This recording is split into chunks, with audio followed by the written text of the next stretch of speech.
Who would like to do a quick recap for us? I call not me because I forgore. I am the one. I think I can help a bit because I made some notes. But, alrighty, I would be starting if that's okay. Go ahead. As far as I remember, we were ready to get going. In the last session, we were talking about all the possibilities that we might do after this adventure. One of them was regarding, like, I think Nuvola showed us a whole map in which a few stations were shown, and locations, I mean. And we decided, I don't know, actually I forgot what exactly we were deciding to do. I think the most pressing matter was to escort a caravan of goblins outside of the forest because of the Templar presence that was alarmingly increasing. The whole group went to the village again. There we saw a few boss battle Templars, or boss levels. Boss music started playing. And we noped. In the meantime, Rook had like a whole dreamer experience. And Just was some actually casual elevator music. yeah, elevator music. And then now we are on the road. That's what I know. And what I also wrote down is that the swarms are in dire need of tending to. There's somewhere a hamlet. Then there's a monster. There are monster hunters called Fodan or so. I don't know. Yeah. Yep. That's a big city. Okay. The city Fodan has monster hunters. Exactly. And something monster spawns. Yeah. So the forest that Elise used to, not Elise, my bad. That the forest that Aileen used to live in has been turned into basically like a wasteland, which constantly spawns these monstrous creatures, and because of that, like Foden has basically established itself as an outpost against those monsters, with a bunch of people who, opportunistic or for other reasons, have gathered there to hunt those creatures and, I guess, in a certain sense, also protect the city. But whether that's their first priority or not is to be argued over. And yeah, the idea is that like Nuvola thinks that perhaps there's some way we can some way to heal the forest once more and return it to its previous splendor. After all, the Fieldy Woods used to be called the Woods of Abundance, and their namesake is kind of more like a mockery at this point, considering its state, but potentially with the aid of this party and any new information that they might be able to gather along their travels, they might be able to make a difference. Yeah, the plan was to escort the red mares basically across the mountain range, the Alps, to a hamlet which used to be inhabited by somebody probably at some point, but currently is abandoned, which will then be used as the red mare's next base of operations to tend to the swamp spirits. Yeah.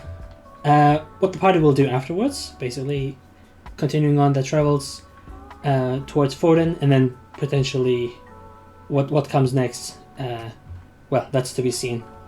But the party does know that Nuvola has some kind of task about delivering this strange pack that he's carrying around with him, which Horace noticed seems oddly empty, or at least that's what it sounded like. the party at this point in time has all agreed to follow through with the plan, at least for the time being, until something changes that might make them change their minds. Who knows? And everybody is in dire need of a big rest. Everybody has come down from a strange, I suppose, encounter with an entity that was not quite, not quite to be trifled with, and they have basically been winded from whatever occurred, and now they are all on their way towards the river. The plan currently is to basically avoid Loudon with the caravans and pass the river Fossa through a clearing, I suppose, like in an area in the river that is a little more shallow, and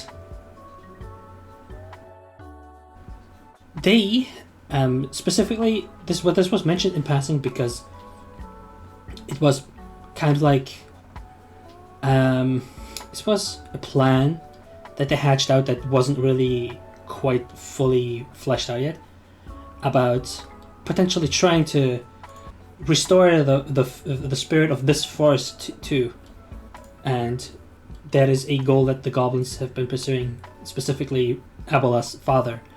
They mentioned that there might come a moment when they have to take decisive action and might be able to accomplish that goal, which spurred on the red mares to continue on their travels once more after so long living stationary in the Fitter Woods.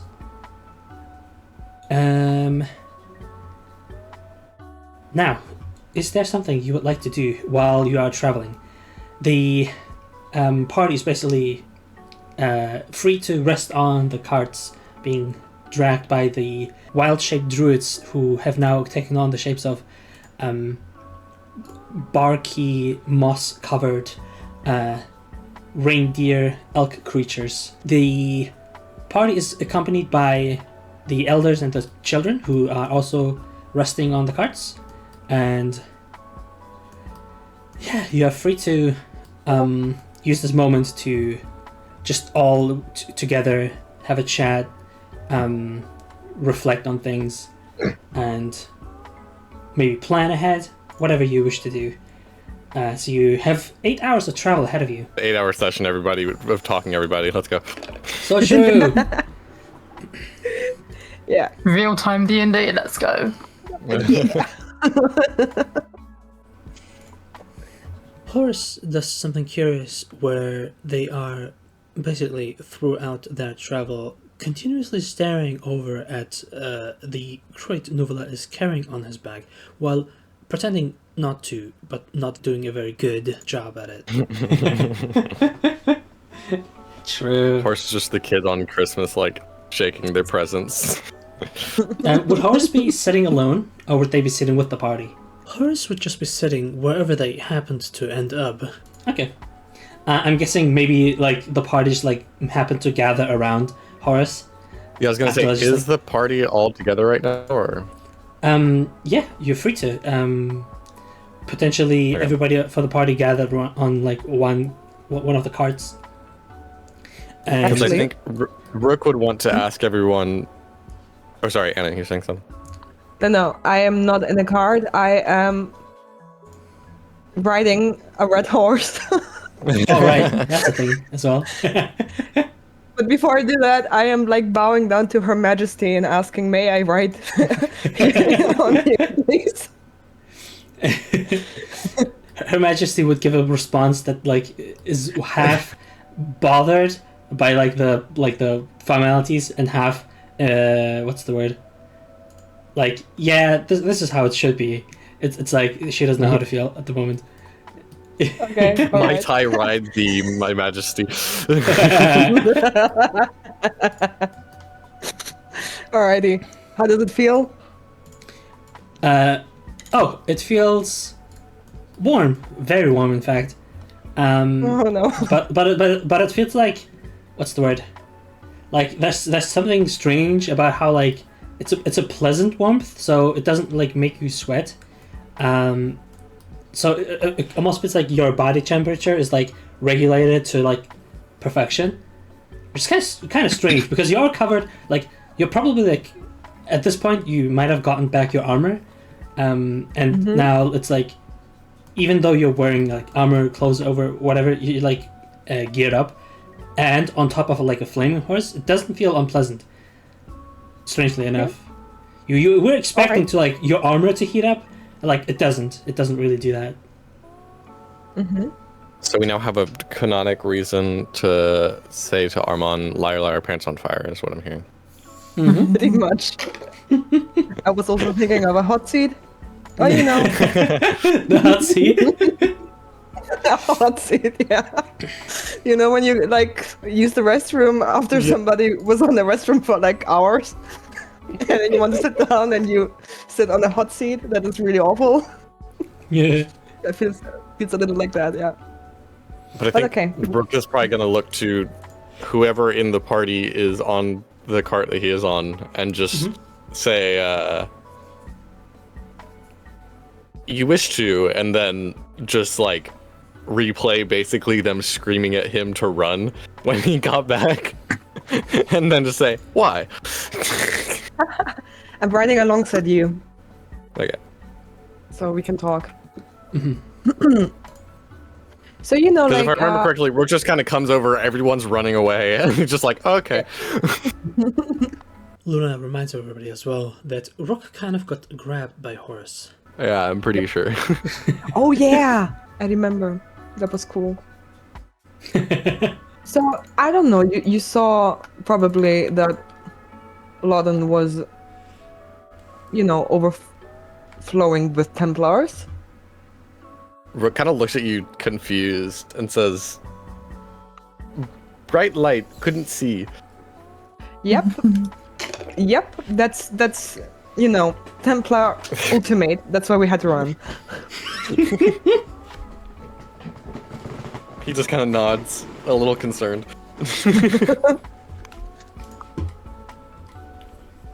Where were you actually?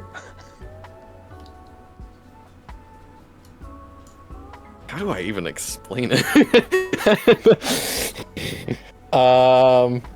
Rook will hold up like one of his masks, and he says, strange lady, wait in room, talk to big man.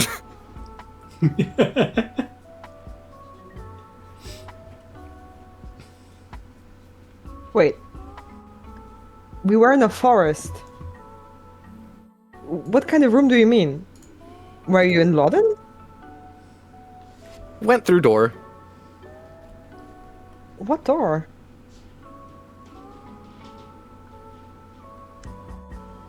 In a field. I don't remember where the door was. It was an outhouse. Oh yeah, it was in our house. Yeah, bathroom. Alright. Horus proceeds to walk up to Rook and kind of put their hand on his forehead, checking his temperature. Horus checks. Did you hit your head somewhere? Did you get a concussion? Oh no. Rook shakes his head no, like very happily. Deep bathroom, big room. I don't know what you two are on. I believe him. Just in case, is there a medic or a doctor? I want to get more specific. I'm trying to think of how Rook would. I mean, I can lay on hands on him. Because what kind of lady? It was a shadow creature that was the guy I was talking to, not a bird, big bird, right? No, yeah, it's kind of like it was a like giant like So it was a shadow creature, correct? But they did have a bird mask. So like they had like this. Oh right, they had a bird mask. Yeah, That's they right. had this leather mask. Kind of like a plague doctor mask. Right. So we're just gonna take out like his mask that is similar. So he just holds that up and says, "Talk to Bird Mask." And like, to make clear that he's not telling them to do it, he like moves the mask to be looking at him. Oh. Horace just adds, I think we might need to find the doctor. So wait, you mentioned a woman in the woods. You talked to the woman? Is that what you're trying to say? Woman, talk to me. Okay, what did you say? I haven't forgot that Rook hated her guts. The yapper. She talked The to yapper. Dumb bird, dumb woman. None of that was actually character. That was in character? None of that was in character. Rook is too civilized to be that mean, I think.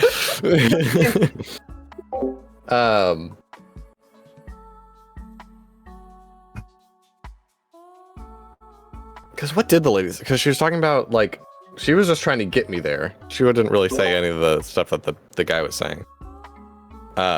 She was mostly. I have it.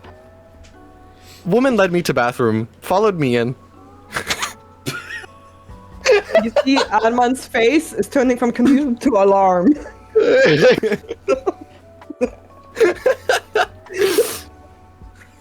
Horace proceeds to put a hand on Rook's shoulder, asking him if he's okay. I do think I'm gonna lay on hands on you. You see me approach with like glowing hands, zooming over you. Rook is just again, just kind of like instantly, just like doesn't care. When Horace says like, "Are you okay?" He's just like nods his head very happily and says, "Just annoying." You get 2 hit points from me. Okay. I know you have already full hit points, but just look at them. Let's go. So stupid, I swear. Oh my gosh. I need to note that down. But then Rick will just say, "Now bird follow." And he kind of like points off into the trees, but you can't see. Or I guess if someone does a perception check, they might be able to see the bird. Can we? Go ahead. Okay, I would roll perception. That is a very seems bad like- roll. That is... Ooh. I have a 7. I'd say an 18 is probably better.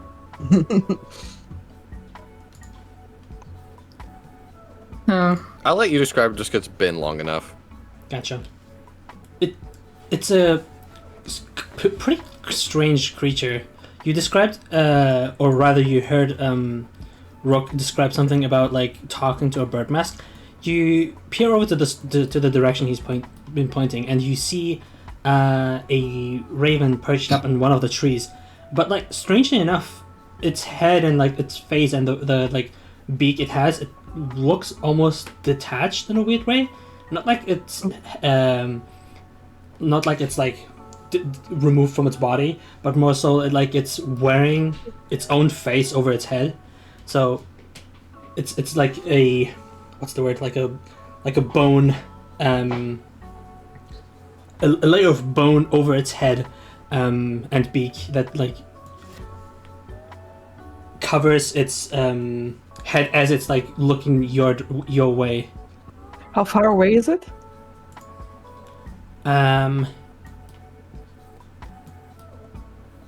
Not really far. It's like 30 feet away from the caravan, and whenever like you move ahead a little bit from the bird, it like flutters away and like gets into the next tree. It's really, Sorry. really, really creepy. Horace points towards the creature, saying, "Oh, bird." Sorry, Abby. Vinhilda's looking. Just looking so hard. Sorry, Right? Abby, or possibly Rain. Would like to ask, Seb was a strange-looking creature, right? Mhm. Suppose, since this is Rain's creature, we'll ask Rain. Rain would say this is a dubious creature. 1 second. This little creature. Epic, awesome. That's a yes.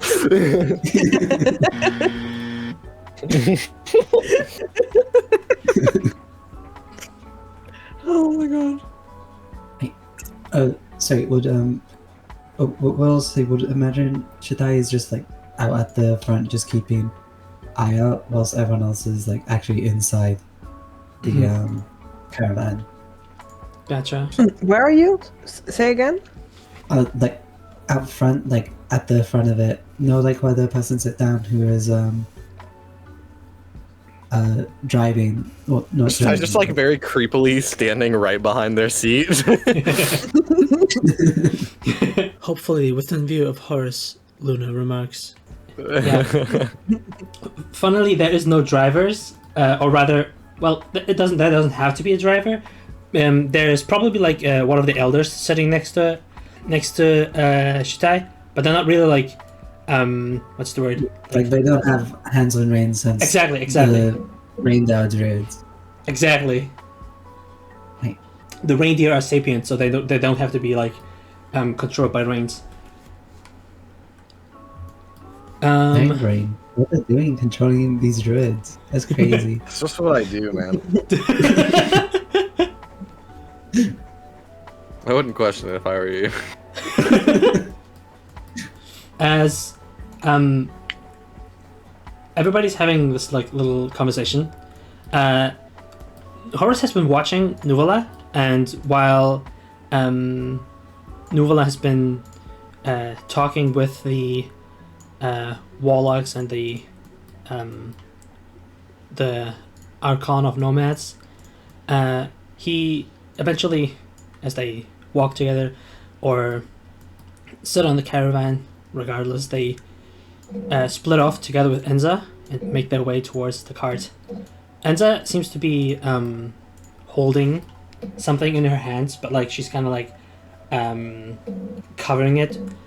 The two make their way towards Horace, as Horace would feel like on the bench that they're sitting on, right next to them, like almost like a weight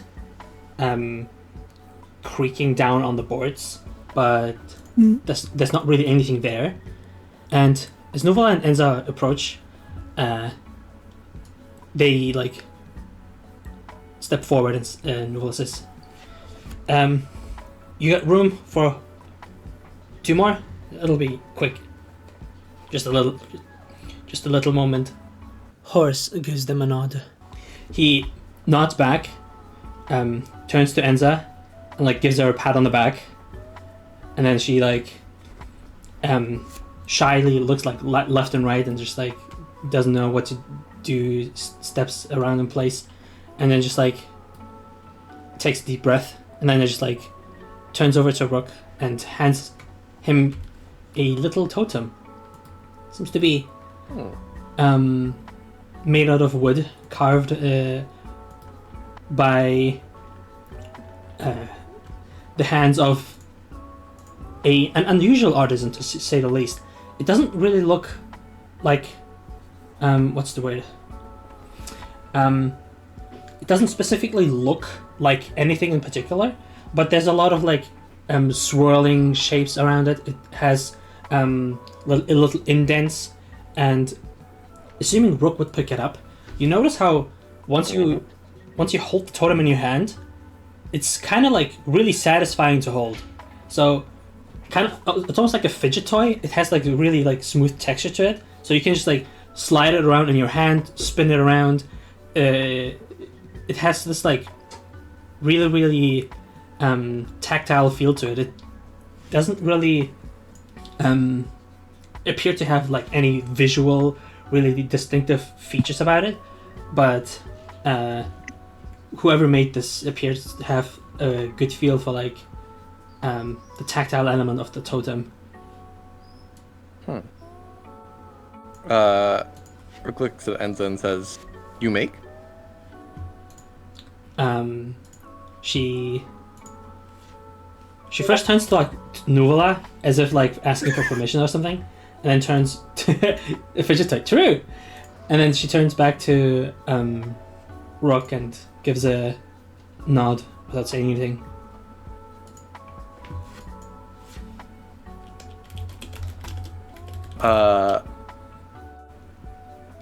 Rook will kind of rotate it in his hand a bit and then say, "What for?" She takes a deep breath and then says, in Goblin, which I believe only you would understand. Yeah. Is gift as thanks. Was looking to make self useful. Was figuring out new things. Learned to make this. Want to learn, become shaman, and help with this kind of. I want to banish evil spirits, and hopefully this helps. Will you accept it? Rook nods enthusiastically and kind of like applauds with it still in his head and says, also in Goblin, "Good work." She just smiles, relieved, and just like exhales. Gives a quick look into Nuala again. He like gives her like a thumbs up and like a not that good job, and then she like excitedly like rushes off with the little tiny goblin steps. And the totem you have received, you feel it actually kind of like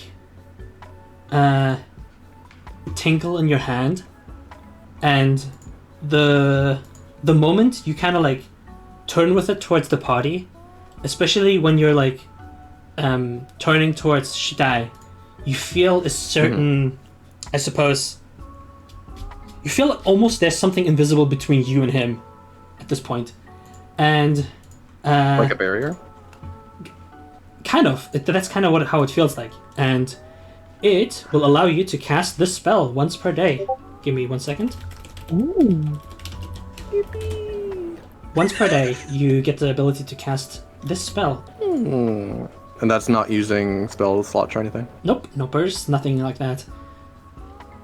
Epic. Yeah.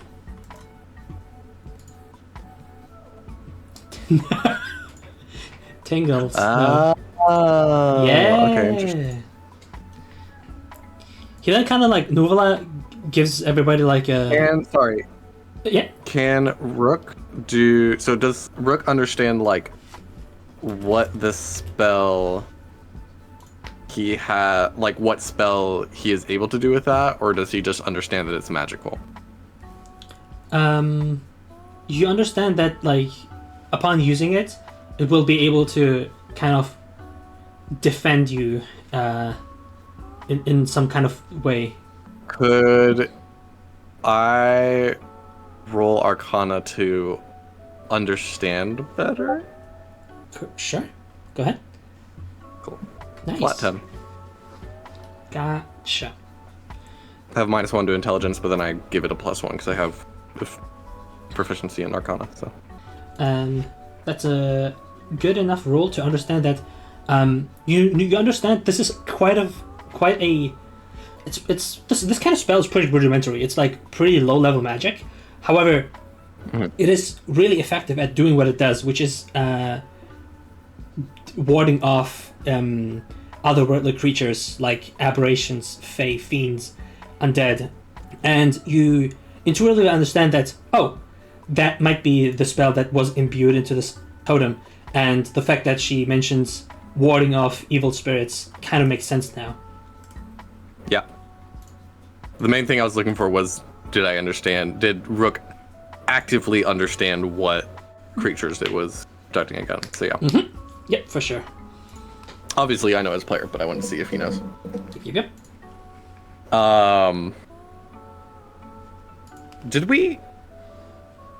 Had it been said in character that Ty is undead? Is that a known party fact, or is that just kind of, Is sort of? easy assumption? Yeah. It's he did mention he's not alive, I think. Okay. Also, kind of called them out in front of everyone. Oh yeah, he kind of tried to heal Shitai, and then just like that didn't work, so that was a little awkward. Oh. So he gave Shitai a little gift. Okay. Just wanted to see if I should be treating that as new information or not. I didn't think so, but... Well, not only that, but Rook obviously should know out of everyone. Mm-hmm. Yeah. Okay, so you're saying Nuvla would... Oh yeah, we just give you give you guys a wave and then say, so how are things going? Need anything? Horse says no. Rook is still just kind of like holding the little totem and just looking at it. He looks very happy. Aww. Aww. He then just gives you like a nod and says, "Righto, you know where to find me." And he just like waddles off in Abby's direction.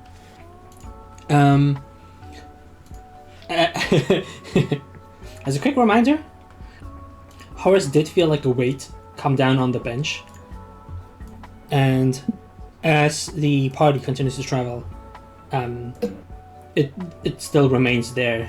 It appears. Horace is gonna try poking at that area. I have the feeling Horus is like a cat. You know, when cats are like, I was just like staring at nothing.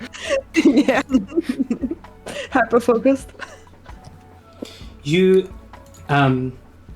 almost like apparating out of nowhere, is the face of this tiny tiefling boy. He just seems to be like gleefully smiling, looking up at Horace, and then says, "It's kind of fun, isn't it?" Do we all see that tiefling boy? Yeah, like a floating head, I guess. Alright.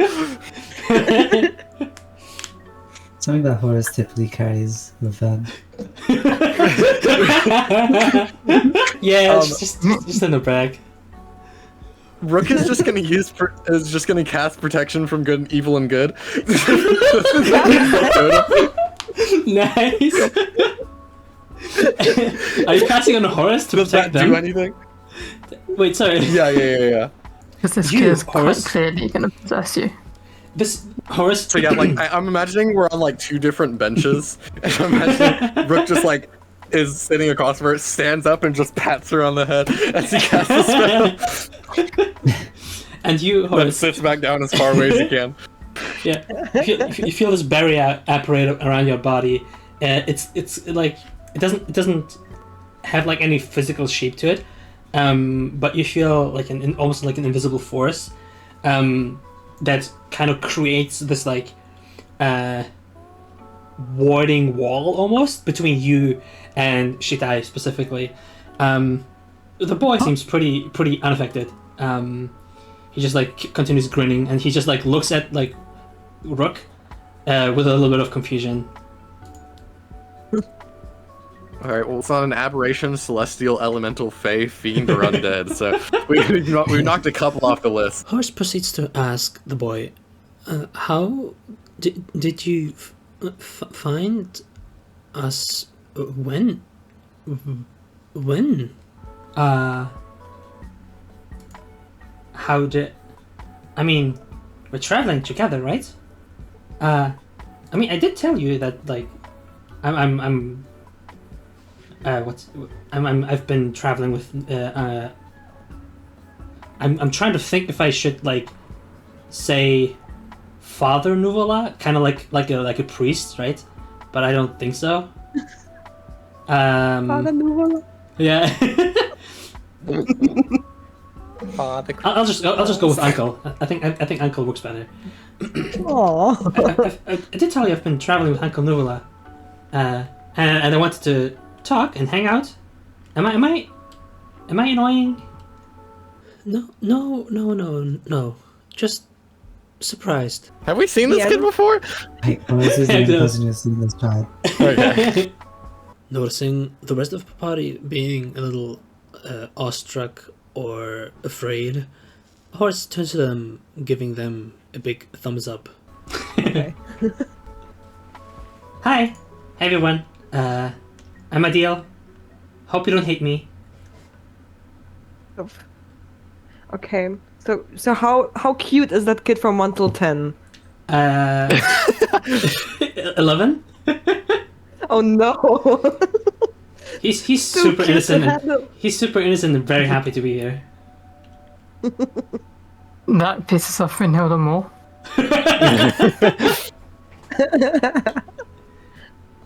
You just feel her like head in hand, but not literally. She's just holding it together for the sake of the kid.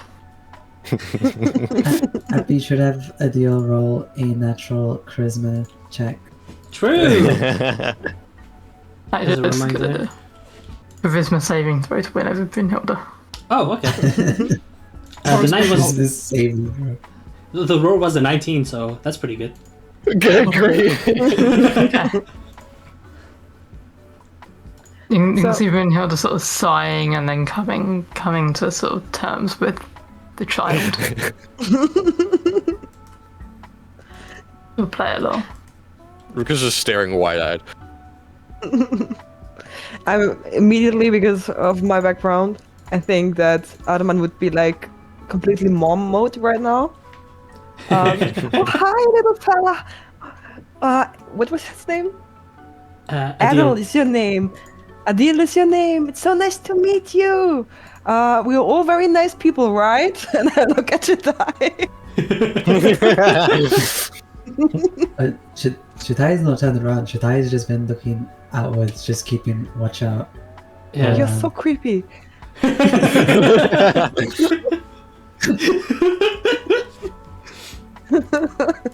Yeah, it's nice to meet you too. I don't know what to do. I just like, I kind of feel like I can trust you since Nuvola trusts you. So I'm hoping we get along. What's your name? Oh, Arman. Nice to meet you. I give him a hand to shake. Across, like, awkwardly you- from Is the he still just a horseback. head? Yeah, he's just a head. A hand! You just feel Yeah.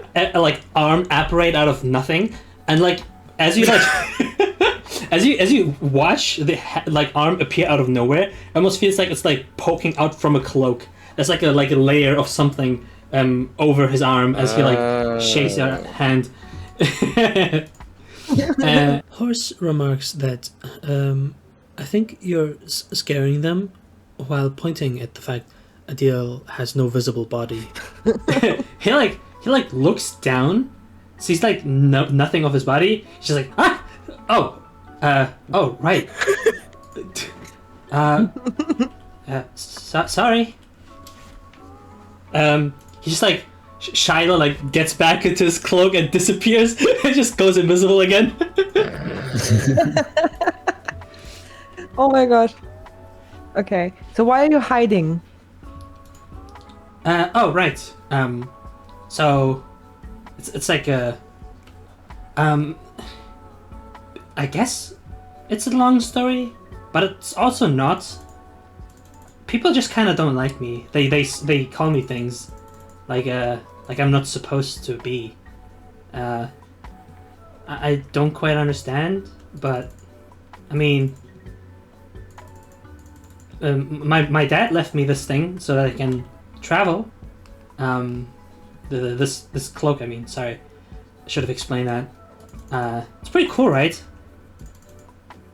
It's amazing. I think everybody sees like I'm talking to the kid like when you suddenly have to babysit a child from a good friend out of nowhere because they want to have a date or something, and and full on that mode.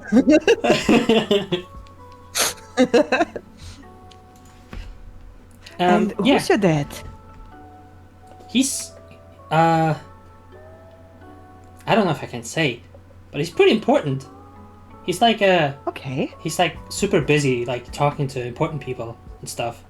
We're going to meet him actually. Like, Nuvola said we're traveling to a place, and that place is like really nice. And then he's waiting for me there.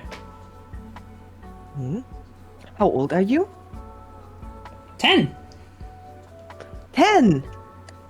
Not 10 and a half? 10? Or 10 What's- 3/4? What's 10 and a half? You can't be half an age. Okay. That makes no sense. You're very smart for your age. That is true. He doesn't know how to count. Oh no!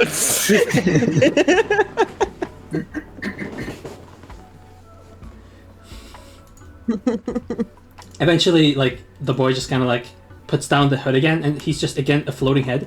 But now he's just like opening up his cloak, and he Thank God. comes into he comes into view completely. You see a tiny boy sitting next to Horace, who, with his hands like politely folded on his lap. He has a little bit of an like awkward air around him. Like now that he's like basically put off the cloak, he doesn't quite know if like he doesn't quite know if he's doing things right. Horace just goes to give him a little head pat. No. Aw. Rook is gonna point between him and Horace and be like, no? True, right. I think he's asking if you know each other. I guess so, right? Horace, are you a mom? Are you the daddy? Horace responds, I don't think I am. I like how that's a question. I think it's more like you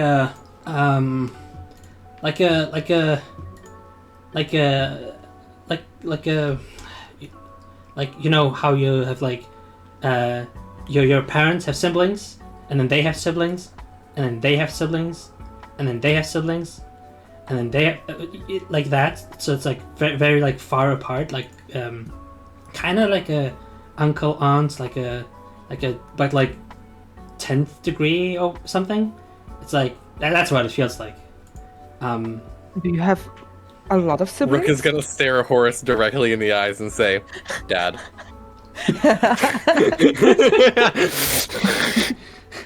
Horace proceeds to look down as if Rook has triggered some sort of existential crisis.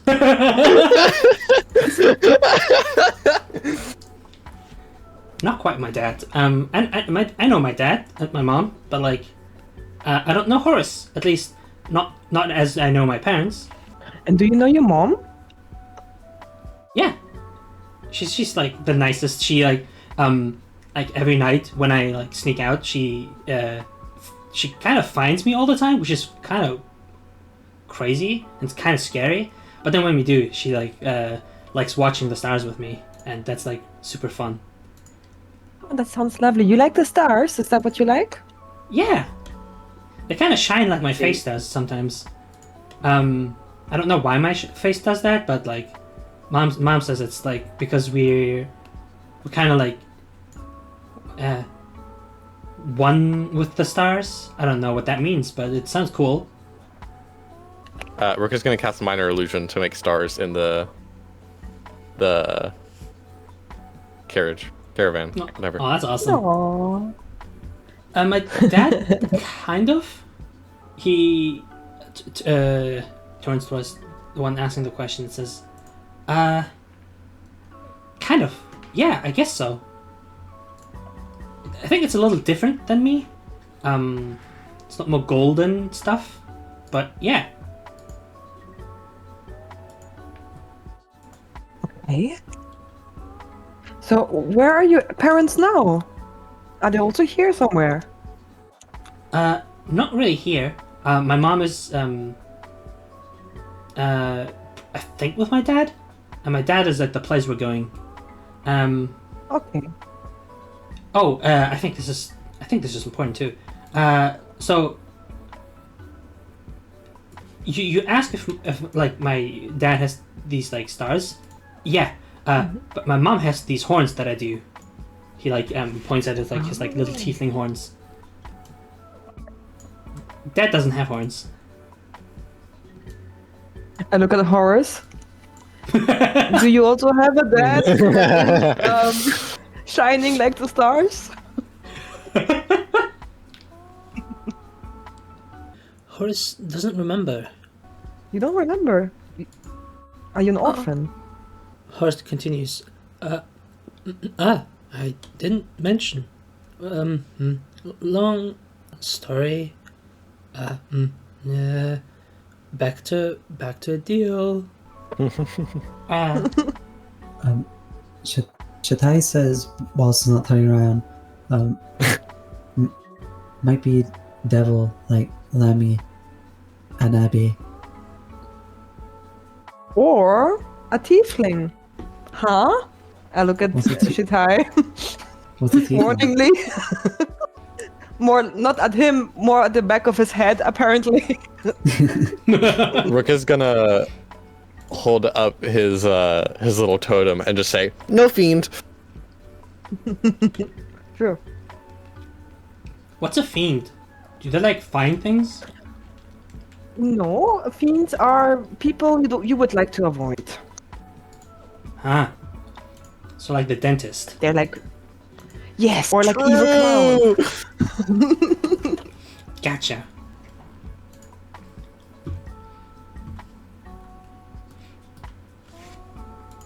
I'm gonna slowly, inch forward to Shitai. Like, a little bit like as if we're on the same, how do you say that? I cannot speak English. The height's What's the going same on height. today? Yeah, like Parallel. I can see the profile of his face, yeah. And I would like I think it's to very look at cool his... that. Sorry? I ahead. was just gonna say, I think it's very cool that Her Majesty can moonwalk.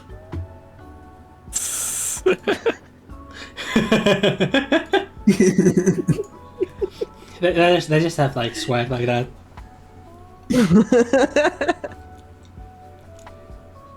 Yeah. How are you looking? Like, are you having neutral face, just staring at the horizon, or what's going on with you?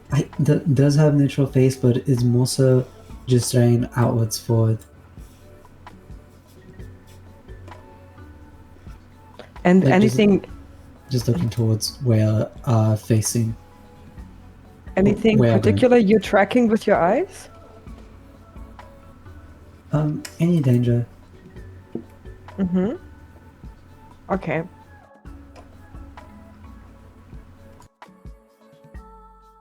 Can I make an insight check? Sure thing. Okay. What the insight can say?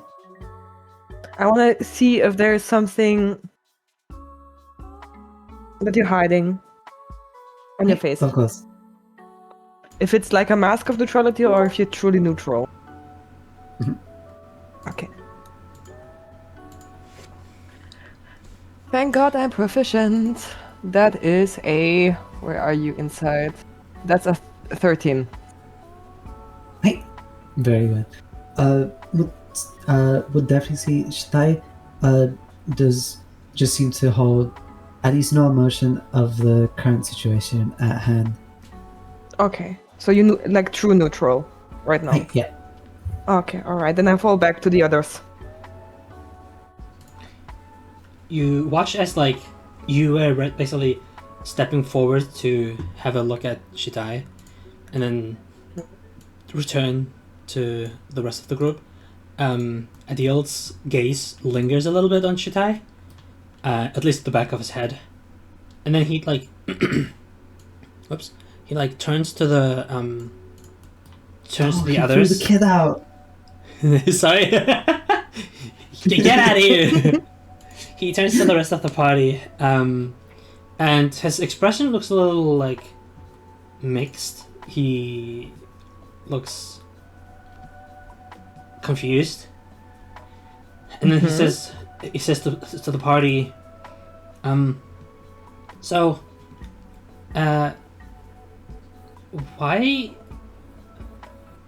why don't I see anything in him? Actually, sorry, that's a weird thing to say. I told Horace, weird thing, it's like I can feel feelings of other people, and sometimes other people can feel my feelings if they're really strong, but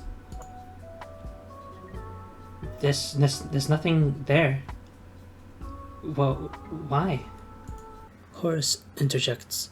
He is an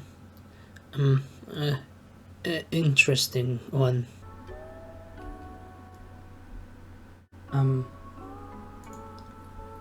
Interesting? What do you mean? Like you want to study him? Like a rare bird or something? Not quite. How to explain this to a kid? We're just gonna pipe up. Traumatized. But Horace, out of pure instincts, begins to whip around and kind of keep Rook's beak shut. I'm even more imagining you just like grab his beak. Isn't that still a feeling? He said, "Isn't that still a feeling?" Yeah, exactly. But that's still a feeling. That's still a feeling, isn't it? Rook is just. Listen, we actually don't know really, but that's okay because sometimes we don't know. Maybe we'll figure it out. He like wrinkles his eyebrows, turns back to Shitai and back to the rest of the party and says, I guess it's kind of nice that like not everybody has like things that I feel all the time.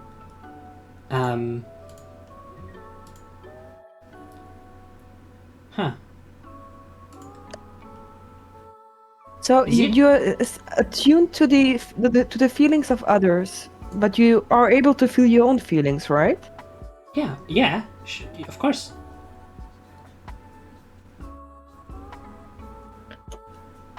It's very it's just important like- that you feel into your own feelings. Sorry, I'm gonna stop with the mom. No, it's good.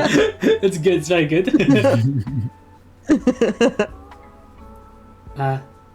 Thanks, Arman. Did anybody else say their name, by the way? Did I miss it? I'm sorry if I did. Horace lets go of Rook's beak very slowly. Dumb bird. he starts like giggling.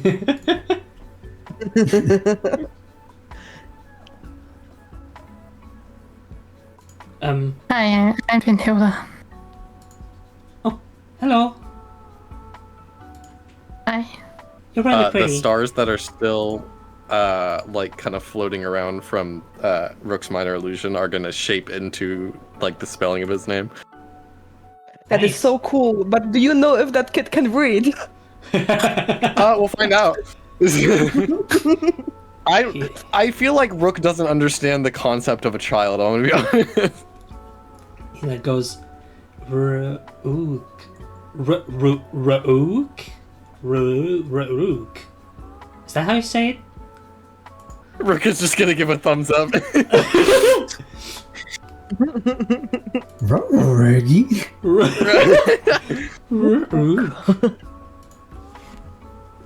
Okay. What's his name? He like points at Shitai's back. That's Shitai. Ah. Horse leans over to Arman, saying, "Don't let the two speak to one another, at least for now." Yep. Gotcha. Violent kid. Shitai feels the bloodlust pouring from Shitai's. the urge to violently murder. Oh no.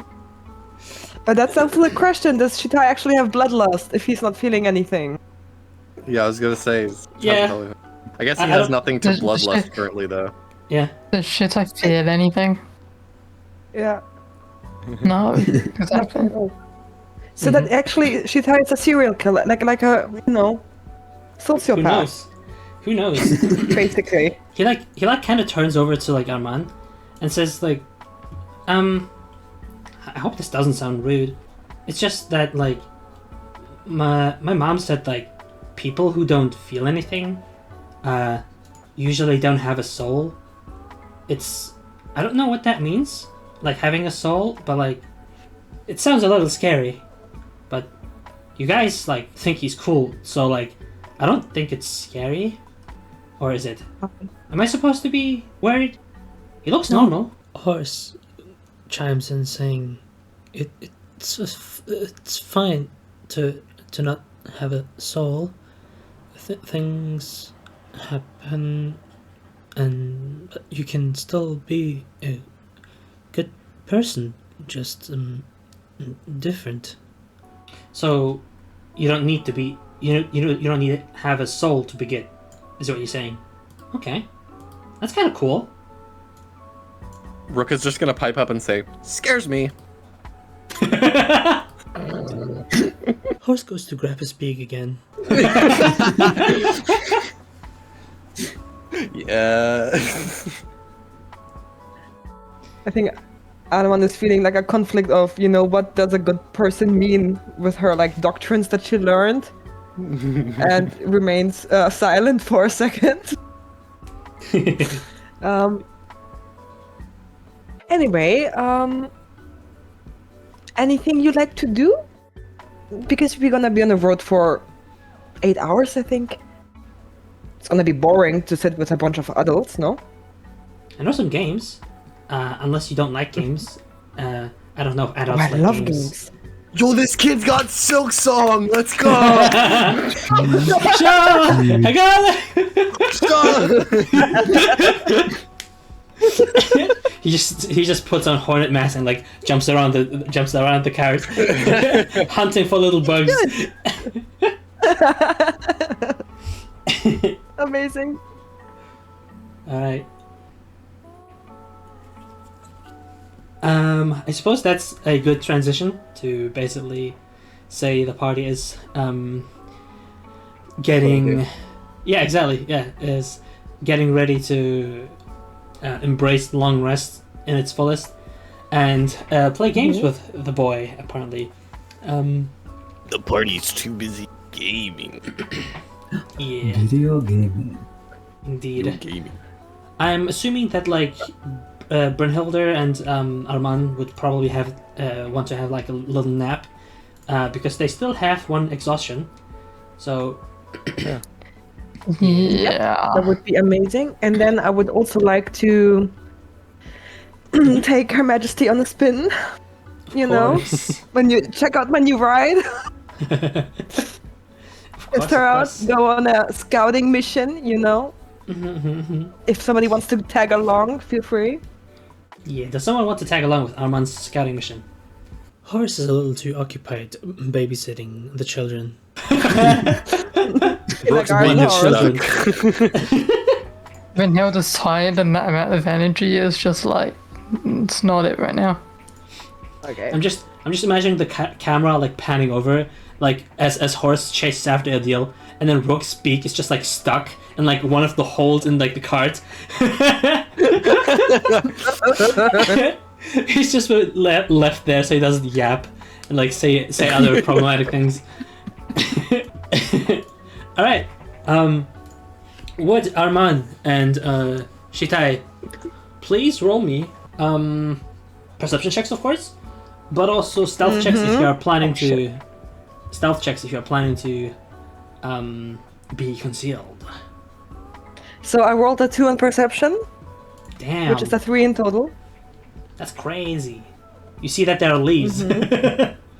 Yeah, I think I may Okay. be too focused on enjoying the speed of the new ride, which is feels good. It feels very natural. You also what you probably noticed, just to add on to character building, I'm sitting on a horse as if I'm belonging there my whole life. It looks incredibly natural, like as if I was made for this, only for this. Nice. And maybe in the distance you see me flex a little bit with with a very easy standing up on a saddle without any issue, just to have a better look, something like that. Yeah, I'm very agile on a saddle. Nice. And nice, stealth, nice. should I roll? Okay, I'm rolling stealth on a horse. Also that wrong. That first roll stealth, say. Gotcha. Yeah, okay, so stealth now is he is- really bad, you guys. Perception. Nice. It's a 6 in total for me. 6 stealth. Okay. Well, at least one of you can see. Armand is having like a grand old time, just like enjoying the ride. She noticed how Open the trap. she notices how as she's trying to head out and scout out for any potential threats. That's oops. Let me. Also, Shitai, would you like to be in the saddle? Or are you staying with the group, like with perception? Like how do you do the scouting? Shitai would probably move ahead unless offer Shitai to go on saddle. Mm-hmm. I mean, you Shitai would- can sit also on the saddle if you want to. That's what I'm offering. If you want. Say, is this question in character? Yeah. Do you want to Okay, sit? say. Hang on, before. Your Majesty, is it alright if Shitai in the saddle?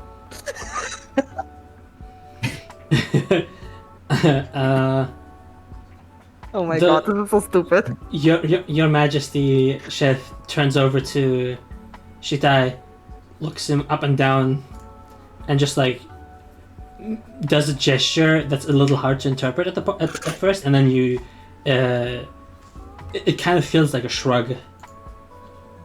Okay, so I should stop. Her I'm Majesty- the alpha. Sit on the saddle. Yeah. What's a saddle? This is that's a saddle. I point to the saddle. Oh.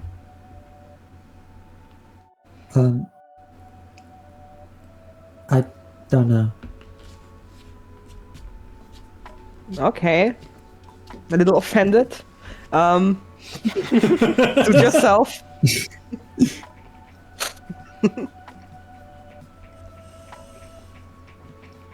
Does Shitai know Primordial, by the way? No, Shitai knows common and undercommon. Gotcha. Rook knows primordial. Oh no, sorry, I'm completely wrong. Shitai does no undercommon. So, Shitai instead would just try to move ahead and stick to tree lines to try and stay stealthy, as is keeping watch out ahead to scout. Arman is actually coming across some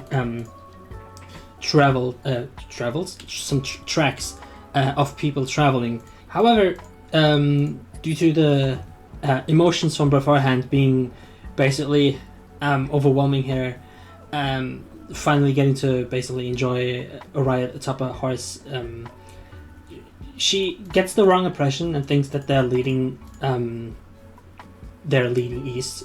To which then Shitai corrects her, saying they're actually pointing northwest, and basically guiding her a little bit as they travel along towards the river. And eventually you get to hear the rushing river, and you slowly but surely approach what appears to be like a track. It appears to be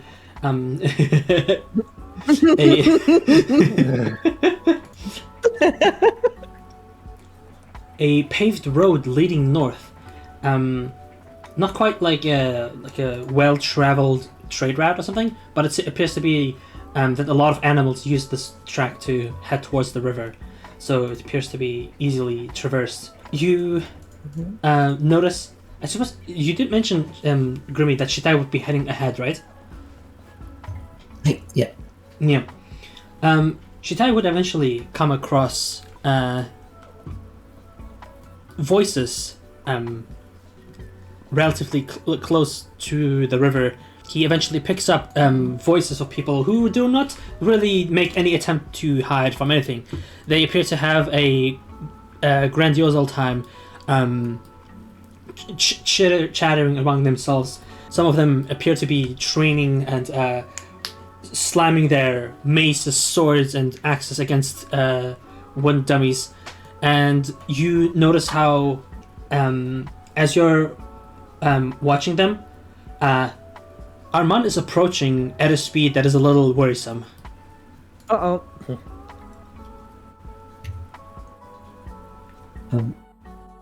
Is there any way that I can not stop Arman, but kind of like call Arman over without them noticing?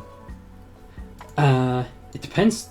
You could basically turn her way, try to basically like position yourself behind a tree in a way that, or a bush in a way that your back is covered, but you make yourself known to her.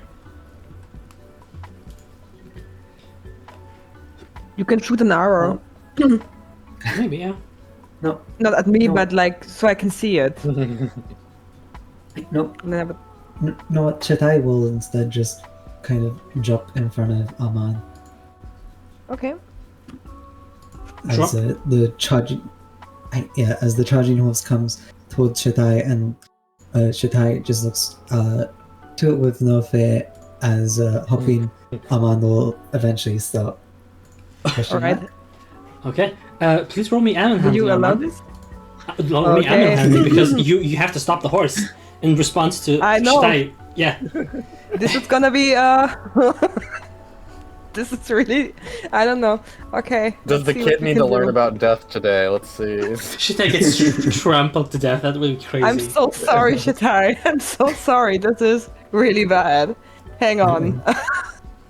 Uh-oh. In total, yeah, 5. What's going on today? Surely can. Dice jail. No. Does anyone have You inspiration? guys. No, I think anyone does, right? Oh yeah, true. Inspiration. I You have don't to, someone. do not want to. I would like to use an inspiration Mm-hmm. and re-roll my shitty dice with a different dice. Okay. This is the 3rd dice today that I'm changing. Okay. Oh my gosh. 11?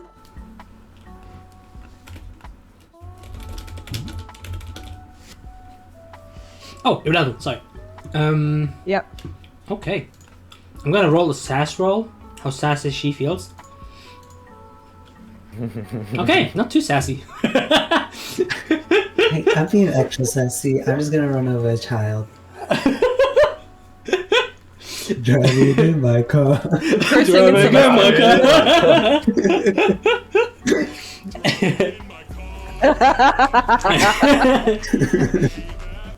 It's not really about whether or not she feels like running over a child. It feels more like whether or not she feels like listening to Arman's sudden tugging and pulling. You react quickly to Shitai's appearance. He just drops from one of the trees, probably like in front of you, and then you wait for for Chef to completely trample him beneath her hoofs. You pull at the reins and immediately tug her aside to avoid the worst from happening. See her rearing up a little bit, just a tad, because I bet Chef is spooked. Yeah. Yeah. Like, dude! To Chitai. What the fuck, dude? Should I kind of just put a finger up in front of on lips before pointing towards where everyone else is, or everyone back there is? Yeah. Okay. Whew, my heart. Now that Arman has basically calmed down and has been informed about the presence by Shitai, you hear off in the distance blades clashing and the grunts and pants from warriors basically heaving and fighting. It doesn't sound like a struggle, it just sounds like they're exerting themselves.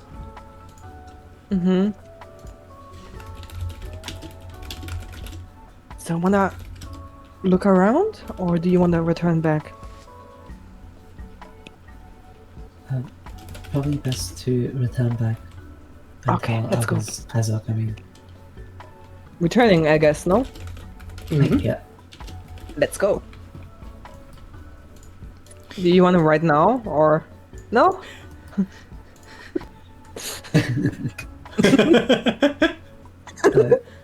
Upon hearing offer, should I will say,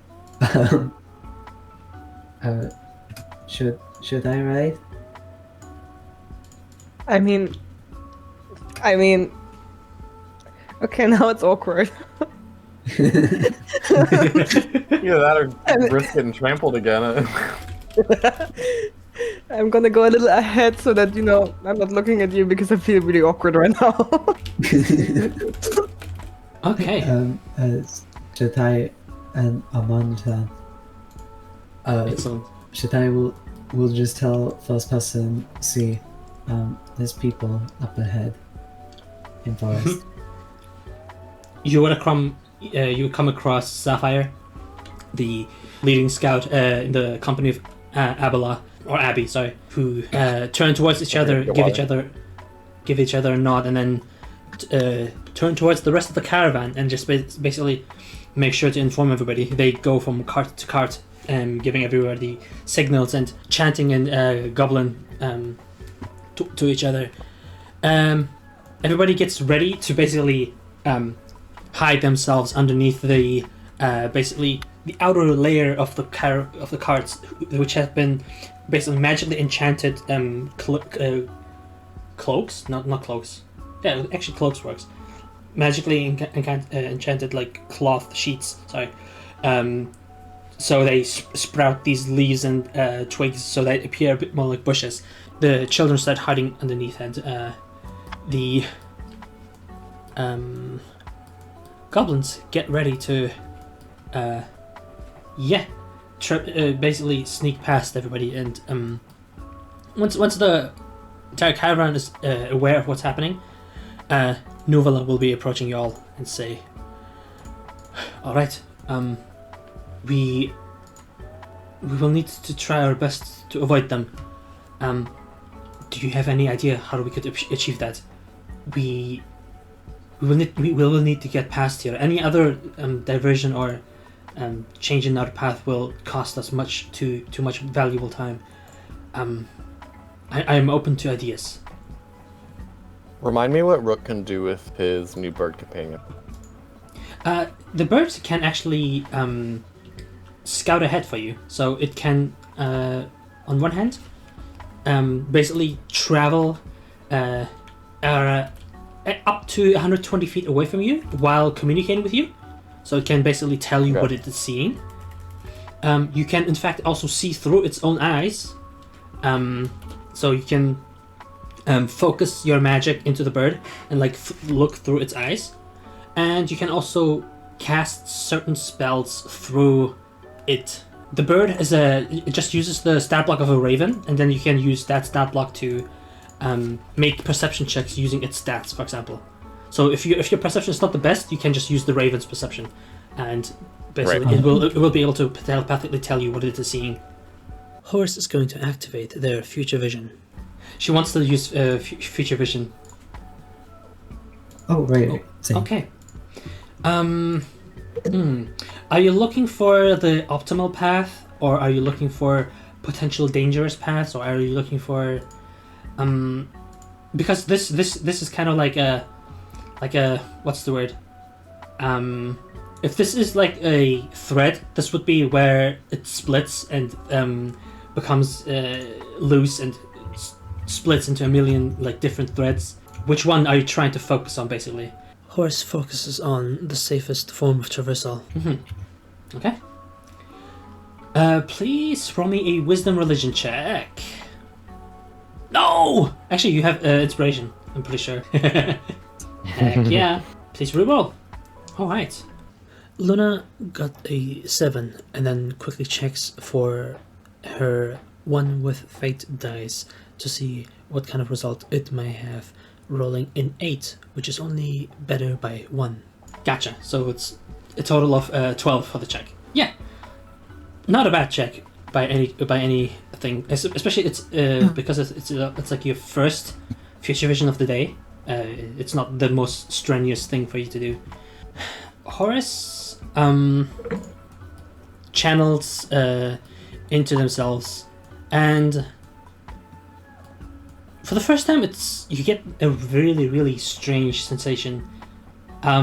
It's almost like you're trying to dip your head into like a body of water to basically peer into possible to peer at whatever is below the waters, to basically give a metaphor for it. But then as you do, it feels like you're not alone there.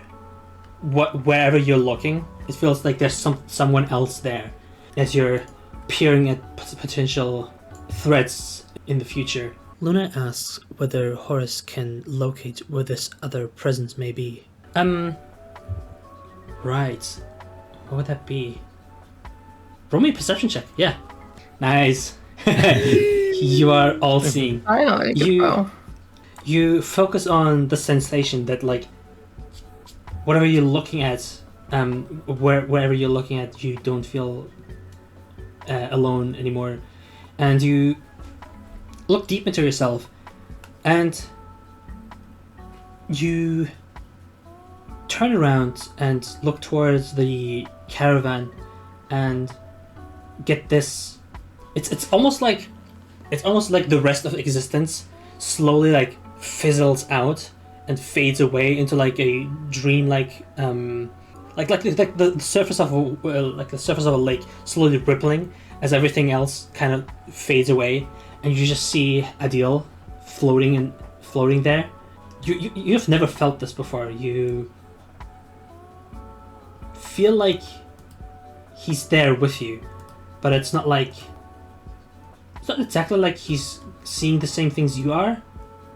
But it's almost like you're sitting in the same cart and being carried along by it. It's like he's a bystander, so to speak. Yeah, I think that's the best way to describe it.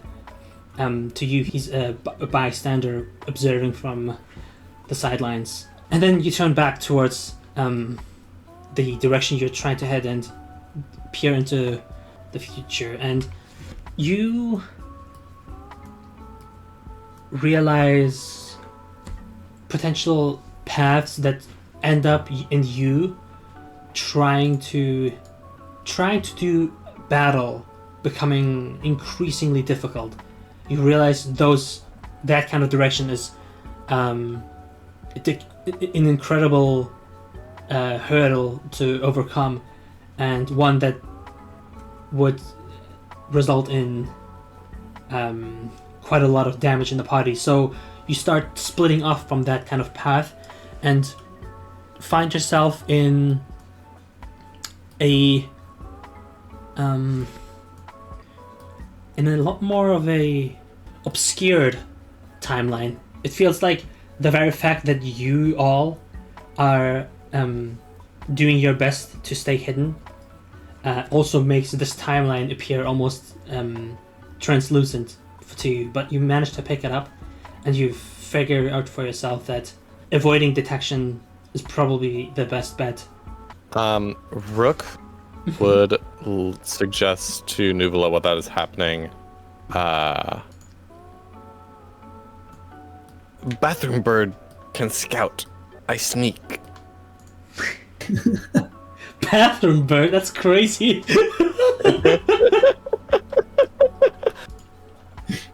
But effectively suggesting, again, out of character, I'm suggesting I can like sneak forward to get the most out of the range and then scout using the bird. Of course. What's the rest of the party think? Well, as Nuvola asked for suggestion on what to... Shaddai does not say anything, but does take out weapon and shield. I actually know what kind of people are out there. Shaddai will say, looks like people from the town before. How are they so fast then? We were just right there. Think caravan just saw. For context, by the way, the Red Mare tribe is like heading inland, so it's heading east away from the river. So you've basically been like traveling towards Lauden's direction. The river is towards the west, and you've basically been going towards Lauden and avoiding it, and then going towards the river. So they don't have as much of a travel time. Lauden is right by the river.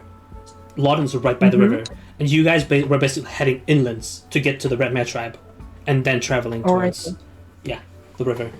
Okay, that makes sense. You do have a map, so this is pretty easy conjecture. Oh, good. Horse warns the party, saying we should not fight them at all. I don't want to fight them either, and I think, I don't know, sneaky is probably the best way how we can do it. I'm just worried about the caravan, because how do you hide a caravan? We can make a distraction. I think the caravan is hiding Wait, have you not? The bushes. Sorry, The bushes. I think the caravan is hiding itself. Problem is, way is blocked by people.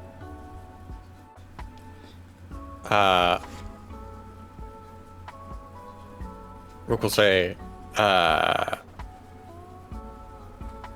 try scout. Can distract. Distraction might do Can it. bathroom bird go bathroom? Rook nods very quick, confidently. Nuala turns towards like Rook and then back towards Brunhilde and says, "Did I miss something?"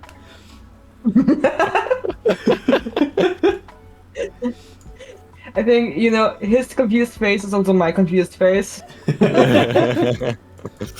Horse chimes in. Divine intervention or concussion?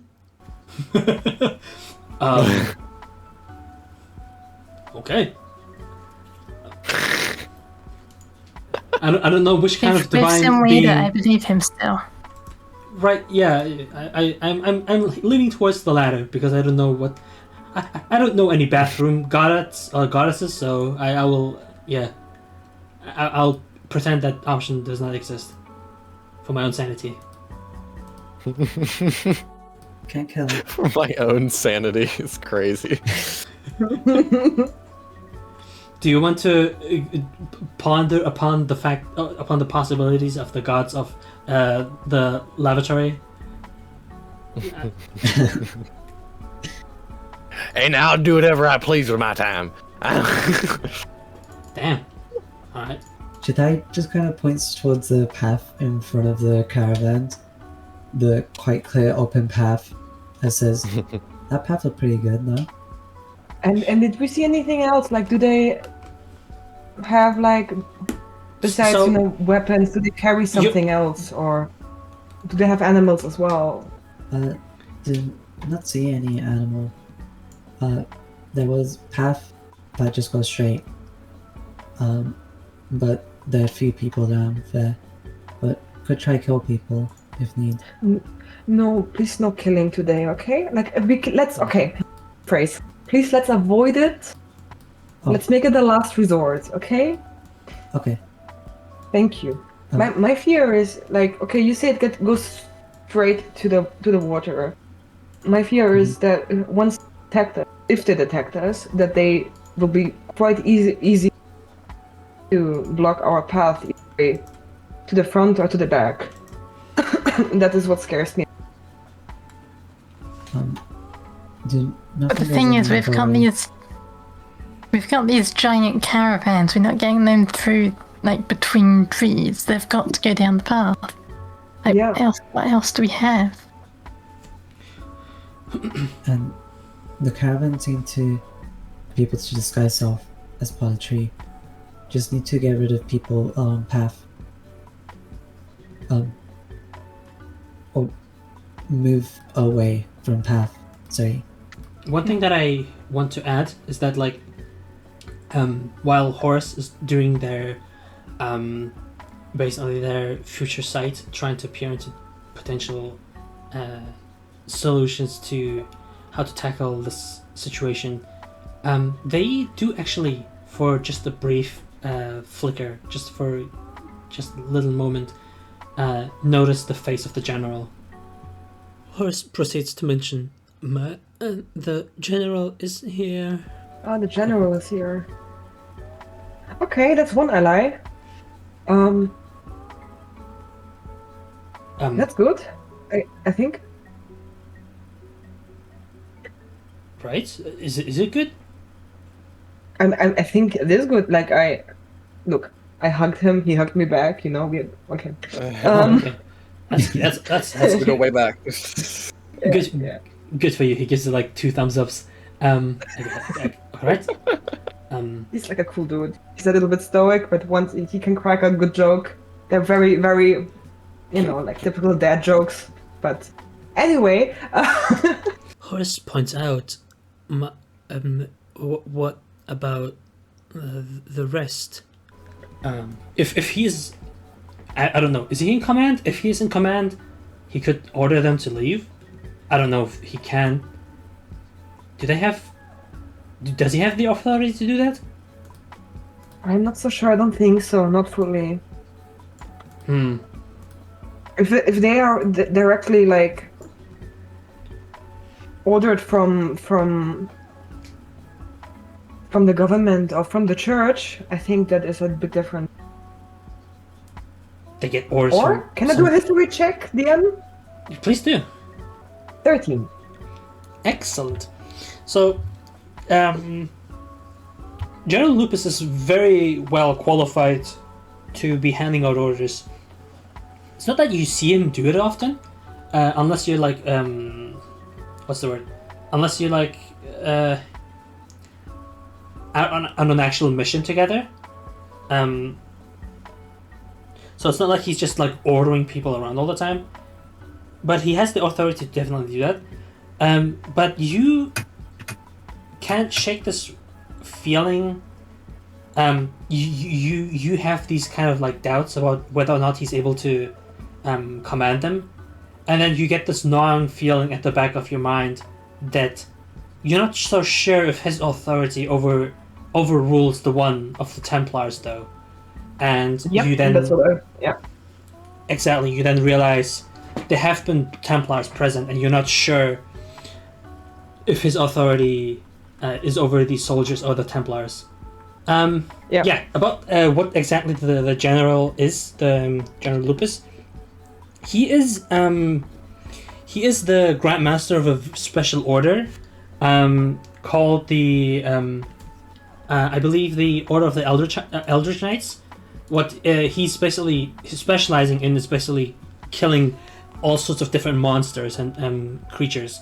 So he is kind of like it's nothing religious. It's mostly different monster killing soldiers who are specialized in basically, be it like the undead or be it certain monstrosities, be it aberrations. He is the Grandmaster of that order.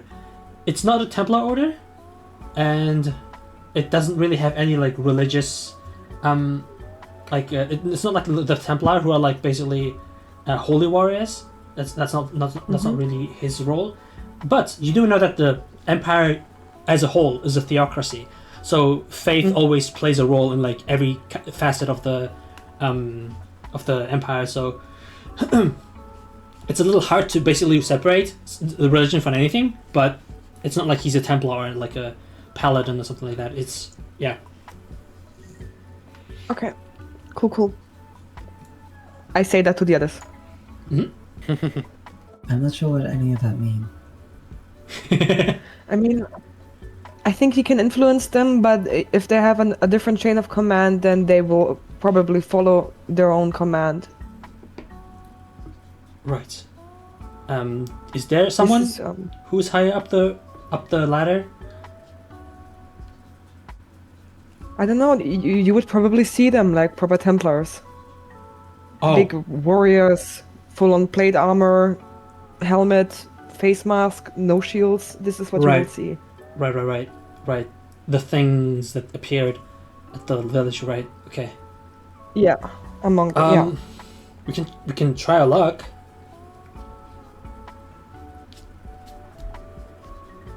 Rook has been like kind of sitting impatiently through this whole thing, and he just sorry. like pop. No. You can go ahead and scout for sure. We're just trying to figure out if this is one. Oh potential... no! He hears we can take a look, and he like immediately pops up and starts like marching over.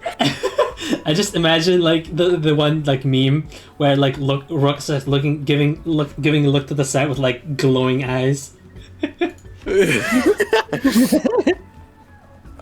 So Rook is gonna try and get as close as he can to that like first group of enemies, and hide in the trees before, or hide in the foliage before sending the raven out. Oh, hey. But are they really enemies though? Okay. Roll me a stealth checks first. You're getting pretty close, so yeah. Here we go. That one, just one roll away. Nice. Okay. Just one roll away. That plus stealth, I have +1 to dexterity, and then I have proficiency. So yeah, +3. 14. Nice. That's 14. Excellent. You slowly but surely encroach upon the warriors. You notice adorning their armor and shields and are emblems of different varieties. You notice that some of the, I suppose, some of the ones who appear to be they're using a lot more spells. They wield shields, and the ones who mostly rely on their strength alone wield great swords. So you said I get 120 feet of surveillance? Indeed, the 120 feet for the bird. The bird. So... Oh.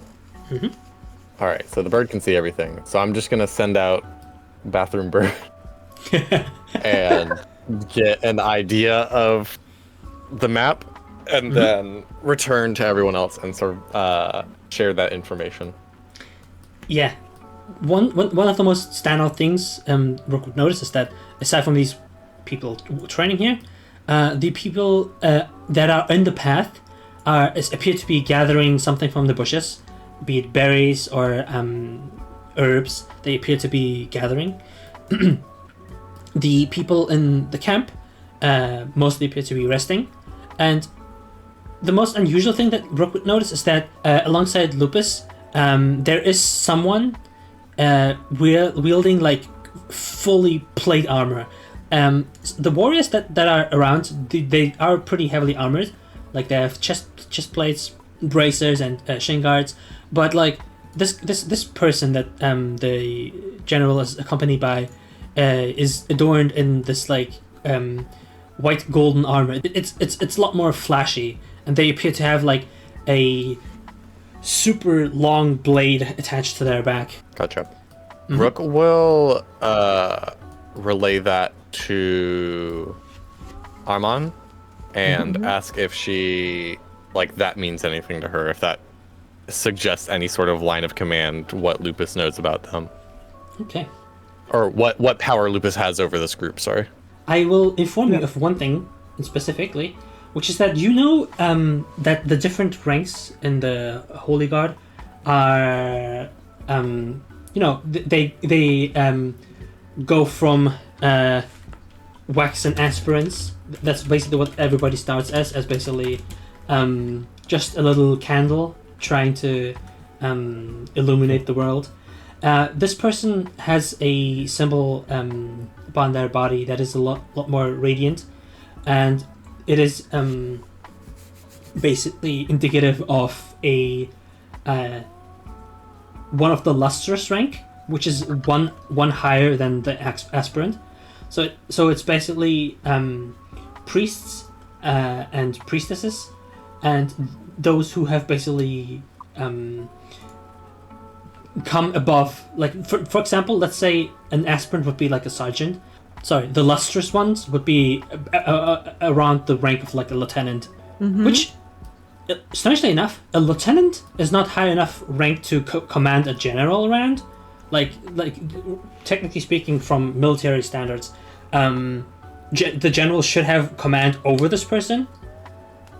However, this kind of like ranking system is for holy warriors. So, for example, those who are aspiring to be Templars. The general is not a Templar, right? He's not like a holy warrior.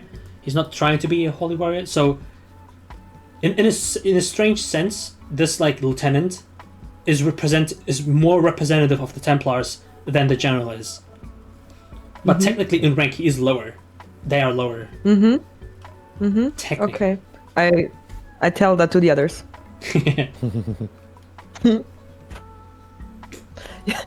Totally. Do you know these people who are starting to explain their niche hobby and completely forgetting the room that nobody's interested in that hobby? It's a little like that. She's explaining all this like military jargon, and everyone's just like bug-eyed. They're just staring. It's like when you try to explain your colleagues what Dungeons and Dragons is.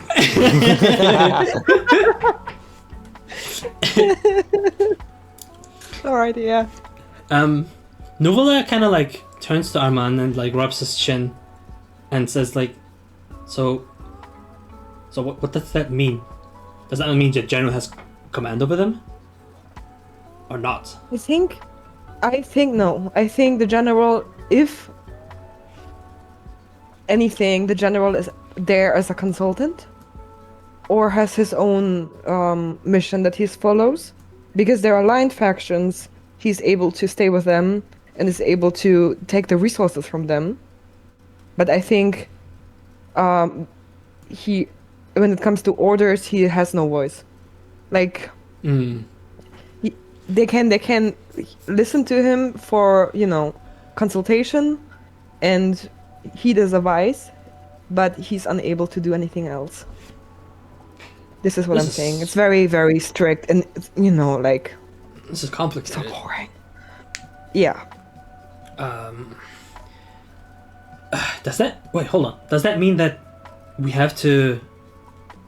Does that mean we have to separate the general from everybody to speak to him? That's already a bit of a challenge, isn't it?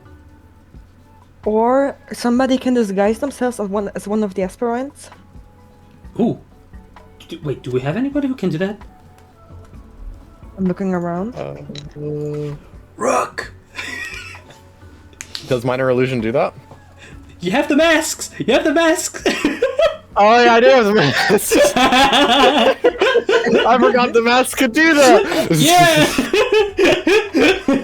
Yeah. Wow, that's so crazy.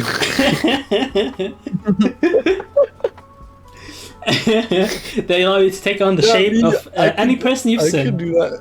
Any person I've seen, yeah. Yeah. So, okay.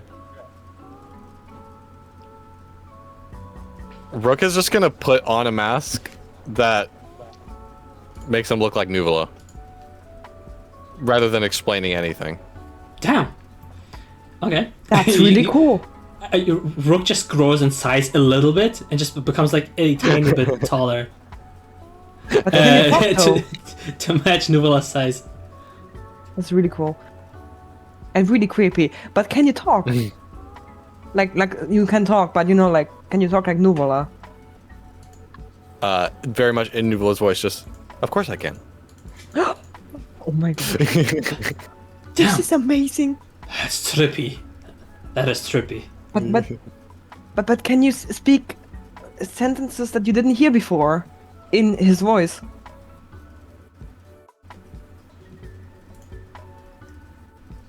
I'm trying to think of like the best. What is the best sentence that Nuvola has not said? Bathroom bird. Nothing about I was gonna say bathroom bird.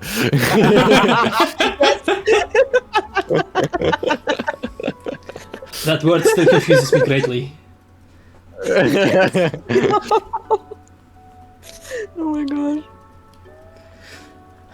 Okay. And then Rook is gonna say again. Still, everything is being said in Nuvola's voice.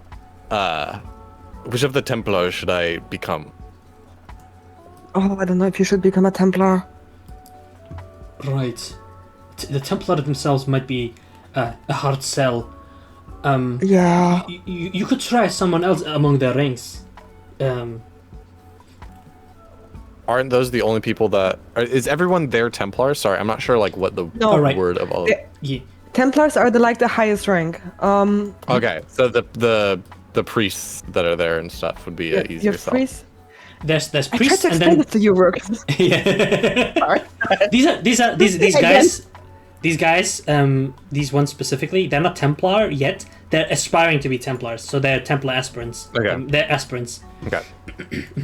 That's what I was beforehand, by the way. basically. Yeah, and failed. But Dang. Yeah. Because I guess it makes sense that so they're wanting to... We're wanting to get Lupus away. I'm assuming the best thing to do would be to do like, can I? There's the pointer. Do like one of these two, or someone like up here? Well, I guess Rook has only seen two here at this line, No, so I assume it. Sorry, I explained it a little weirdly. How the bird works? The bird can fly away from you up to 120 feet to look around. Yes. So Yes. while you're there, you could send it away Well, to that's what I'm saying. 120 feet. I was And then here, from so there- I could see 120 feet. That got me about. Oh. So I would not have to sneak further than this to get 120 feet of vision. It's not 120 feet of vision. It's where the bird can be, and then once the bird is, for Yes. example, here, you can just have a look around here, so long as there's like open field of view. Okay. Gotcha. But yeah, I'm assuming it would be best to choose someone who is like not in this. Oh, that's the wrong one. Not in this vicinity. That's still the. Please. Fair enough. There we go. Not in this vicinity, and probably not here since it's still like line of sight to those people. It would make sense to become someone further away to be more believable. Good point.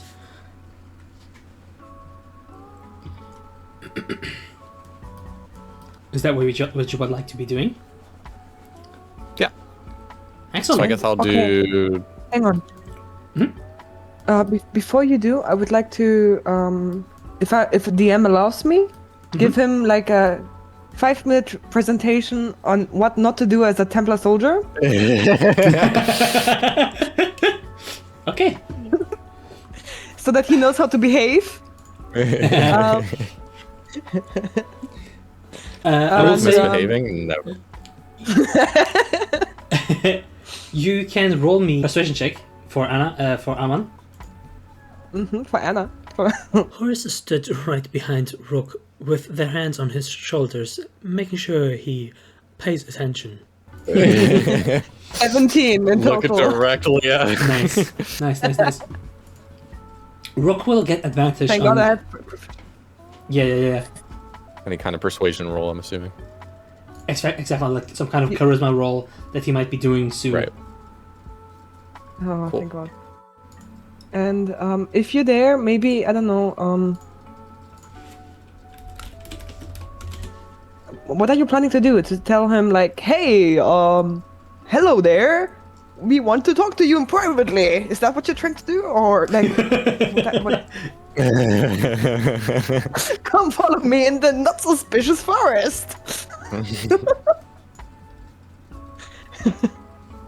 I was trying to think that my first thought was like, oh, say there's an emergency over here, but I'm assuming that would probably entail bringing like the rest of the. Horace suggests perhaps something identifiable from Arman, maybe? Oh yeah, Arman, do you have a special way that you've talked to them in private before? Hang on, sorry, I'm not gonna say that, but I called him daddy once. Follow me, daddy. Raven.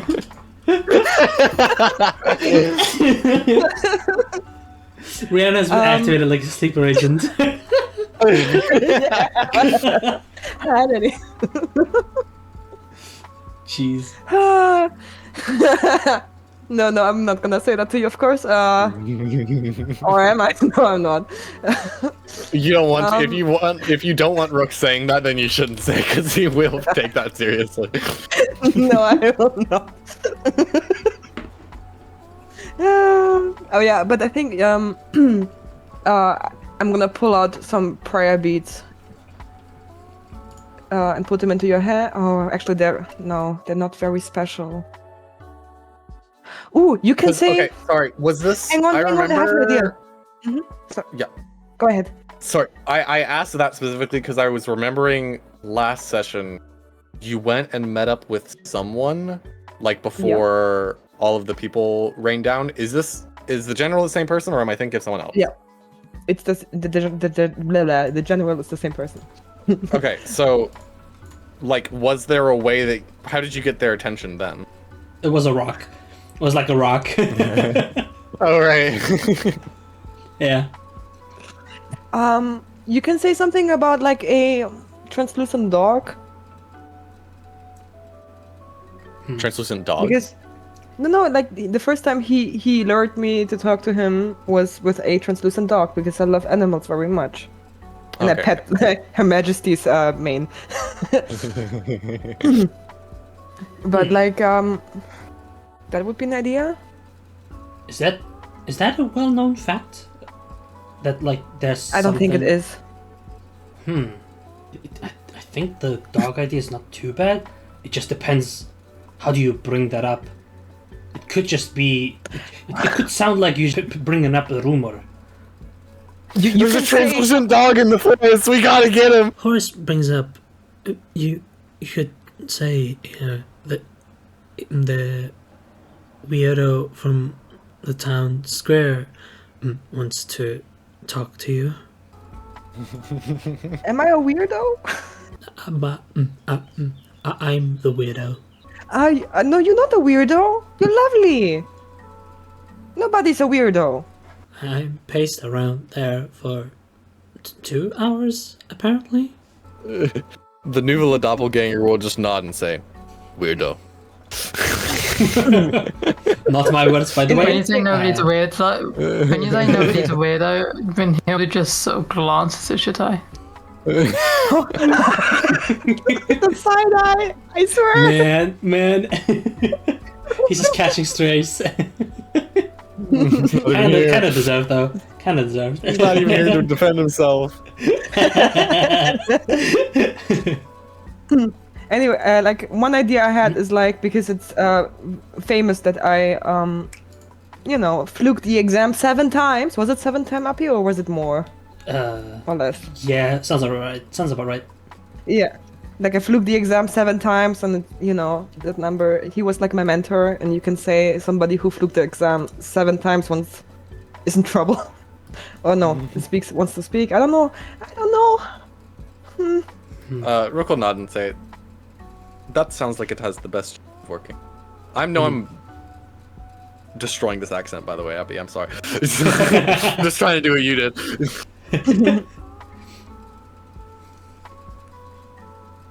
Can I make an insight check on Nuvola to see if he's how he's looking at Rook?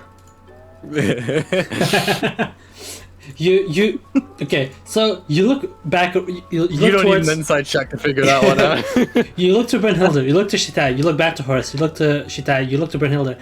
Throughout the conversation, you have been looking around a lot, and then while you were talking, the positions of Rook and Nuvola have shifted around a bit as well. At this point, you're not quite sure which of the two is actually Nuvola and which of the two is actually Rook. You just know from their expressions because you just get this like feeling. Nuvola just looks a little like perturbed. His eyebrows are like a little furrowed, while Rook looks he looks a lot more cheerful and chipper.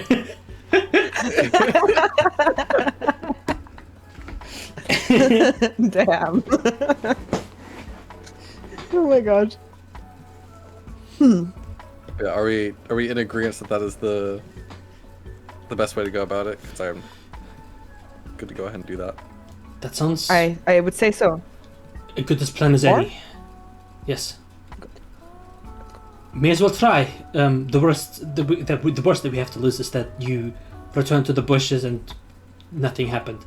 I don't think we should get too much attention. That would be too suspicious.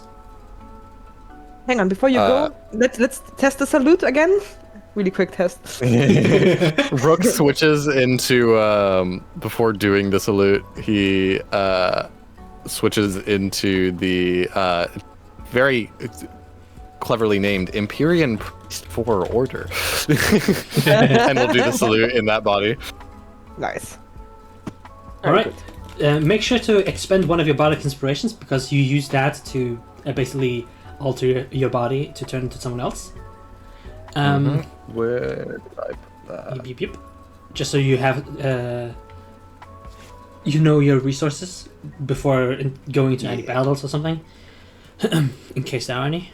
I only I only have one bardic inspiration total, right? No. You have a number equal to your charisma modifier. Gotcha. Charisma modifier. Okay, cool. 4. Yeah. So I will. I guess I'll just add it under metamagic object options. I don't really have a better spot for it here. Yeah. Yeah, don't forget you can also give other people bardic inspiration. That's a cool feature that you can use to enhance ability checks, saving throws, or attack rolls. Rook, in your new body, you feel a little strange because you suddenly grew like 2 feet. You're now 5'4" or something, and it's like, damn, I feel like a giant. Even though you're barely like reaching to Horus's hips or something. Rook, like confidently takes a step and just begins to like stumble into the trees. Awesome sauce. Horus proceeds to crumble into a pile on the floor, afraid of what is about to occur.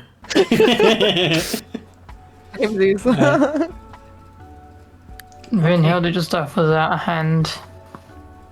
You back up. Rejecting the hand, Horus says, I'm fine, yeah. It's like a concerned No mom. faith. Okay. You make your way towards the encampment and climb over the tree trunk lying on the floor, head through the tents, and then approach the general. They don't really pay that much attention to you. The general slowly leans over to you as you hear this person is a bit of in a bit of an argument with this aspirant over here. They're getting quite, what's the word, bossy, and you pick up that their voice is actually female, and they go around just, this is no conduct, come on, pull yourself together.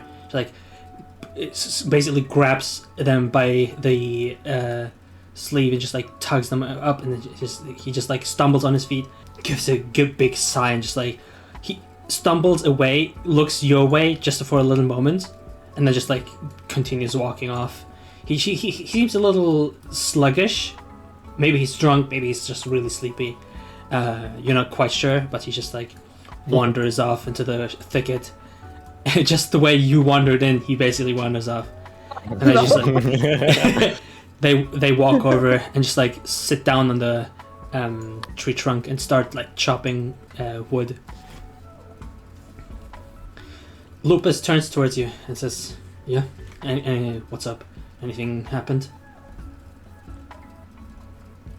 I will say, General Lupus, I have a colleague who wants to speak with you. A colleague? They have failed 7 exams. He like stares at you for a second, continues staring, his brows furrow, and he's just like,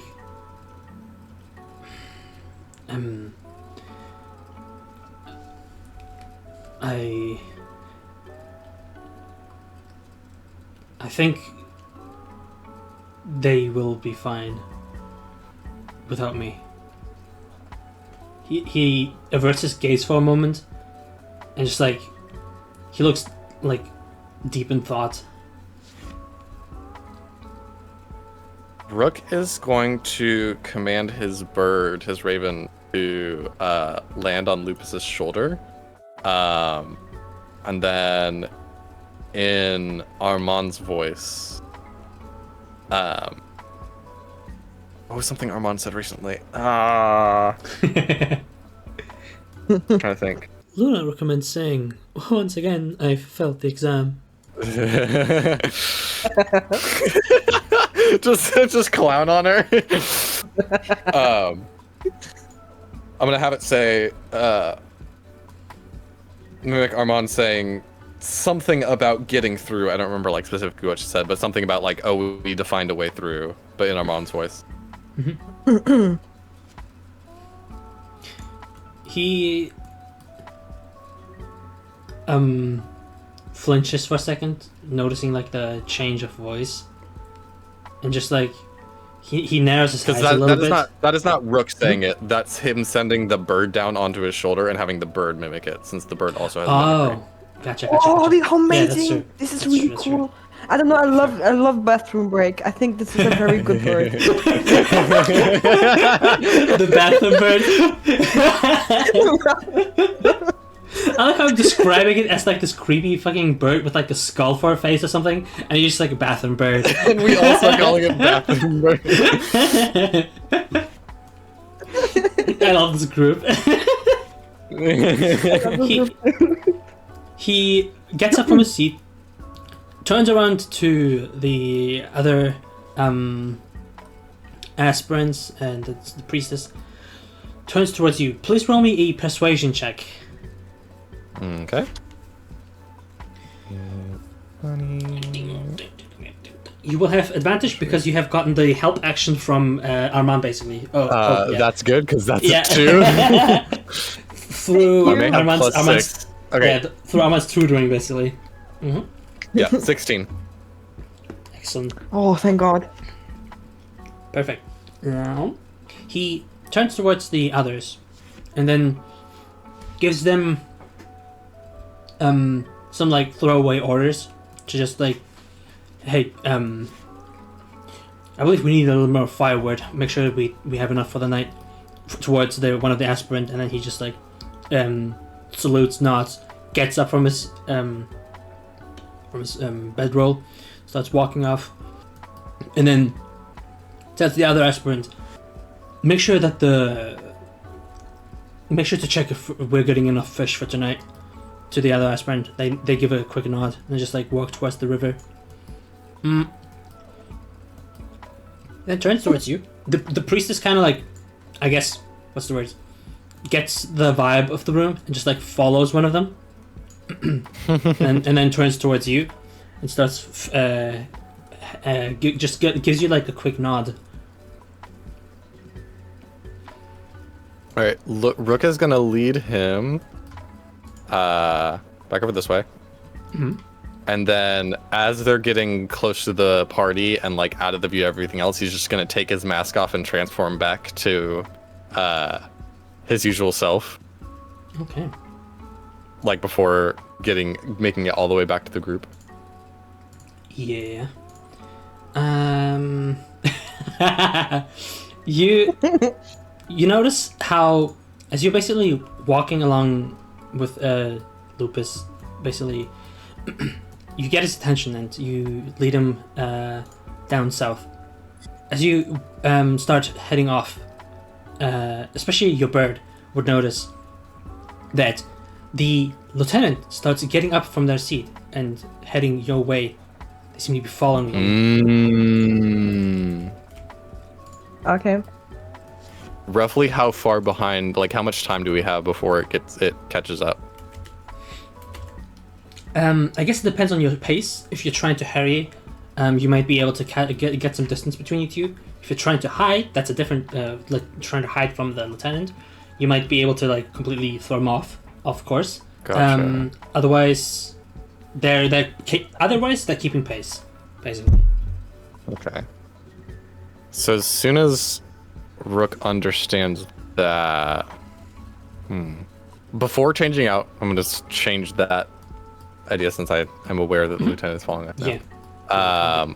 I'm actually going to lead Lupus here, and like kind of over Rook's shoulder, he'll just say, "Look busy." He stops for a second. And then he'll like go over here and start like tinkering with some of the stuff over. Okay. Roll me a deception check to see how like well you perform looking busy. Right. As Lupus turns towards the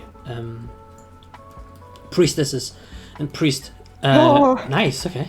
Swinging their... That's like a 20. Heck yeah. Yeah, that's sick. I am so nervous, you guys. You have no idea. It is quite intense. Lupus looks towards the priests and gives them some instructions on how to improve their form. As Rook appears to be looking to do like weapon maintenance, like scrubbing one of the blades. The lieutenant like stands a couple paces away and just like watches. Rook will continue to perform while the bird is watching the lieutenant. Does the lieutenant seem like they are going to leave anytime soon? Yeah, I think so, yeah. They basically give them some quick instructions and then just like turn towards the aspirant and just like give him advice on how to basically instruct the priests. Walks over and gives you like a quick pat on the shoulder and just like continues walking like down south. And he just like says to the others, I'm gonna go see if I can get myself some berries myself. I'm getting a little peckish. And then the priestess laughs and just says, I didn't take you for fun with a sweet tooth. And he just like walks towards like the bushes. That's my boy. That the people have been gathering from. They're like scattered across the pathway. Does the lieutenant or the illustrious lieutenant, do they when they see Lupus leave, do they continue to follow him? Do they stay there, or do they start walking back? They approach a little bit and just like watch as Lupus leaves. Then they have a quick look around, and they just like pace a little bit away. They are not the greatest at hiding, so they're kind of as their heavy armor just clatters and like clangs on through the forest. You just see them like kind of like pace around. It's almost like they're trying to like establish eye Appear like contact. they're leaving. Yeah, it's like they keep having like a look over in that direction while trying to like going another way.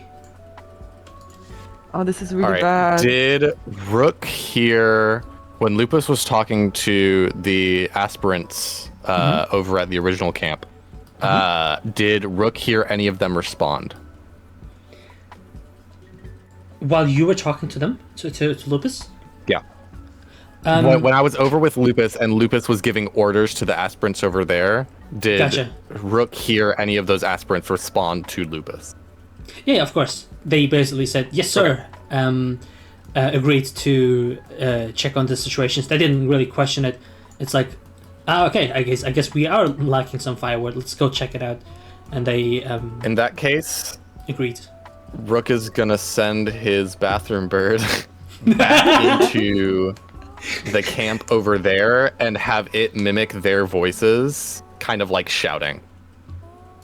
Oh my gosh. Okay. Damn, okay, nice. Essentially trying to make a ruckus. Right.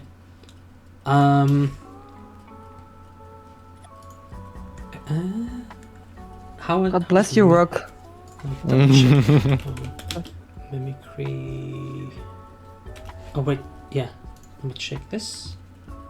This is like finally the moment that I get to see Rook doing what I've imagined Rook doing.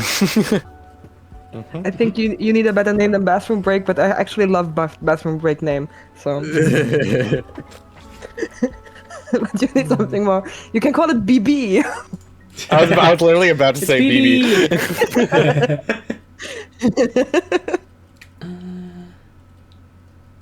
Can you roll me a deception check? Absolutely freaking not. Damn, okay. Deception. 6 Gulp. plus 6, 12. Awesome. Do you want to be using anything? I'm gonna say that you can actually use. I'm gonna say because the bird is magical. You're gonna be able to like use your own proficiency bonuses for these kinds of mimicries. Especially because like the raven doesn't really have a charisma stat, but it's like kind of like your what's the word, like your familiar. So I think Right. that's so even cool. then it would be a plus 6 with my charisma stat. Yep. That is what I use. Yeah, for sure. If you want, you can use Kenko Recall, which can give yourself advantage. You can use that twice a day. It's a feature you get to do. So get another roll. 6 is still better. Yeah, it's a total of 12, right? Yeah. Gotcha.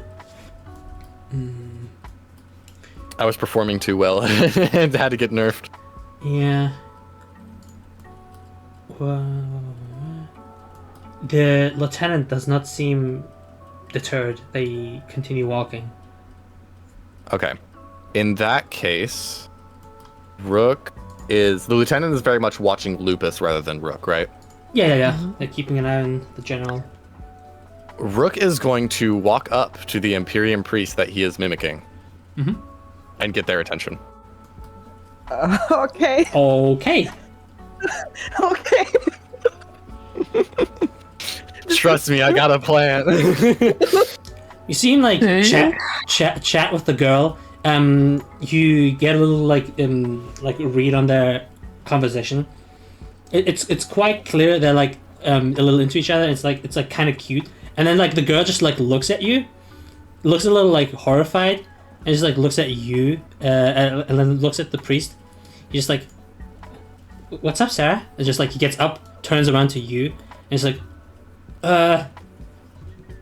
"Is this some kind of prank?" Rook is just going to scream at the top of his lungs. I don't know. Let's see.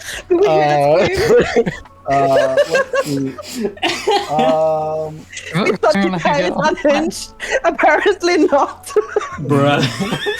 I don't know why we didn't expect this from him when he's first started playing. Listen, my roll didn't work. I have to cause chaos another way. Roll me performance, please. Okay. Where is? Do you sound like me or do you sound like a real woman? Let's find out. Please, nat 20. 15. That's 19. I'll take that.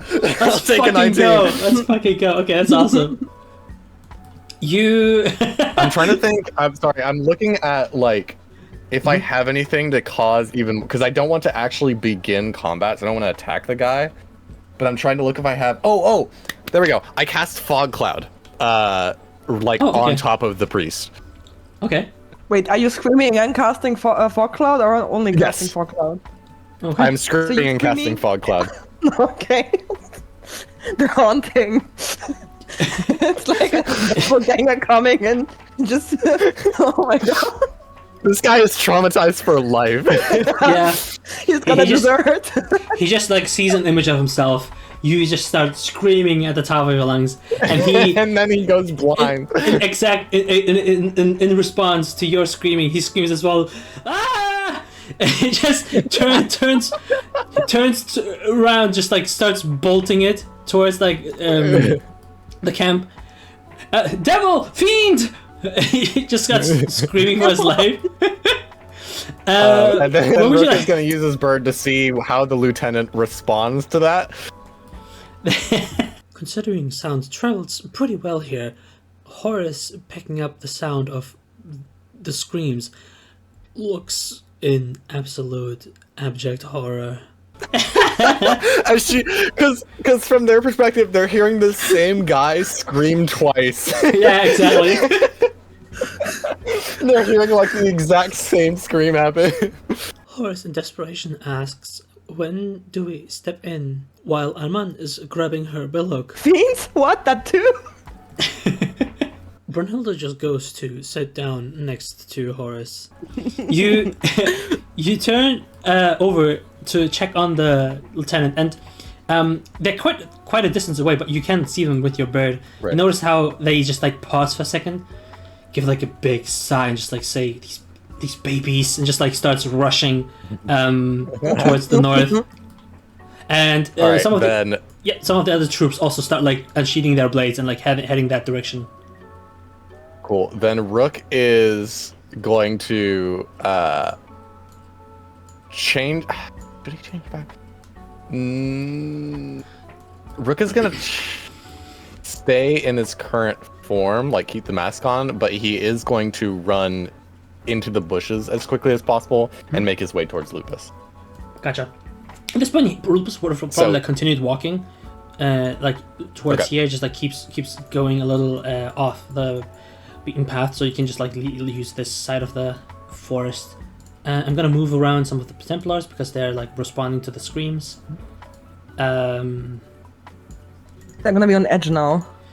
You hear how the priest just like continues screaming and just says, I think it's another Dream Eater. I think shapeshifter. I don't know. Holy shit. What the heck is happening? just I guess that's also in character because he's in a fog cloud. And he's like coughing up a bit and just like rushes to his allies, and you are off and away in the opposite direction. Please roll me a stealth check. Stealth check. Yeah, stealth check. Yeah. Oh No! Gold. Oh! You do have proficiency, you said, right? You did say you have proficiency. I do have proficiency. Yeah, So which it's like means a +2. No, which means you can use Canker Recall to give yourself advantage. Oh, sick. Okay, thank God. I wasn't sure if that was only on specific things. Nope, it's just whenever you have. Oh! It's not a one. It's not a one. It's at least not a one, yeah. Yeah, That is a solid 4 right there, boys. That's a total of 4. That's woohoo! Oh boy, buddy. Oh, boy. Oh boy. At least I didn't transform back. It's just still really confusing. I mean, are you taking the role or are you using inspiration or something? I think you have inspiration. Do I have inspiration? I don't think I have inspiration. You do actually have 3 inspiration. I'm freaking using one. Go ahead. This is like, I need this one to Be get right. my fucking guest, yeah. It's kind of funny you're like saving your inspirations for like these kind of moments. Okay, awesome. It's like, I don't need it in combat. If I lose a saving throw, I'm gonna die. It's fine. But if I fail this deception check... It is fine if I die. I cannot get caught up into this. I have brought this. I have already taken a bad roll on this and caused chaos. I can't let the chaos go further than it already has. Very that's valid. 14. That's awesome, Shay. That's awesome. That's great.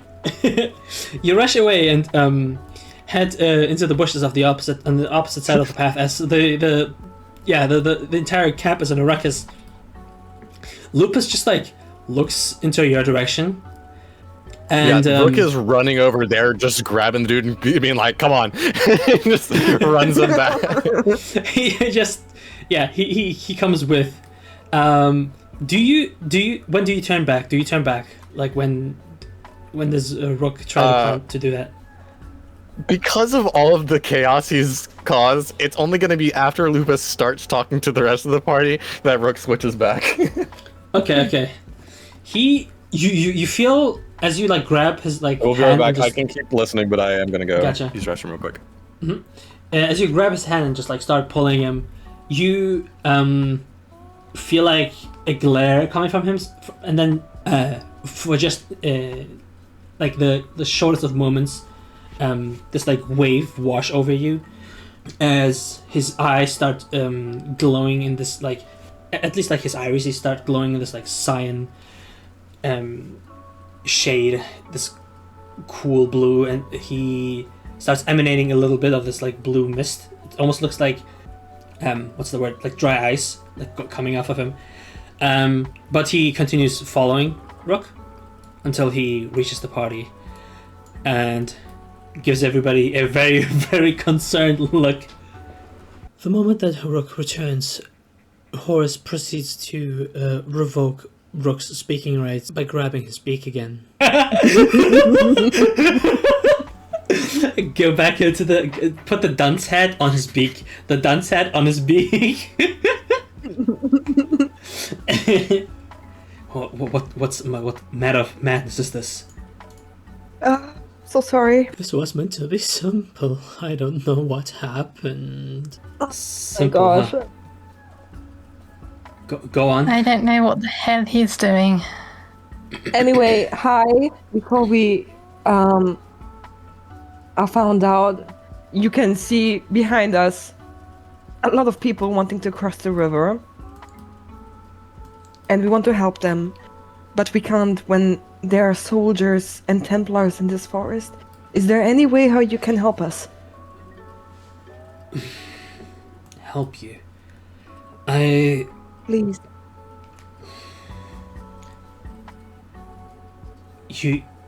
Right, so you're just planning to cross the river, right? And then leave?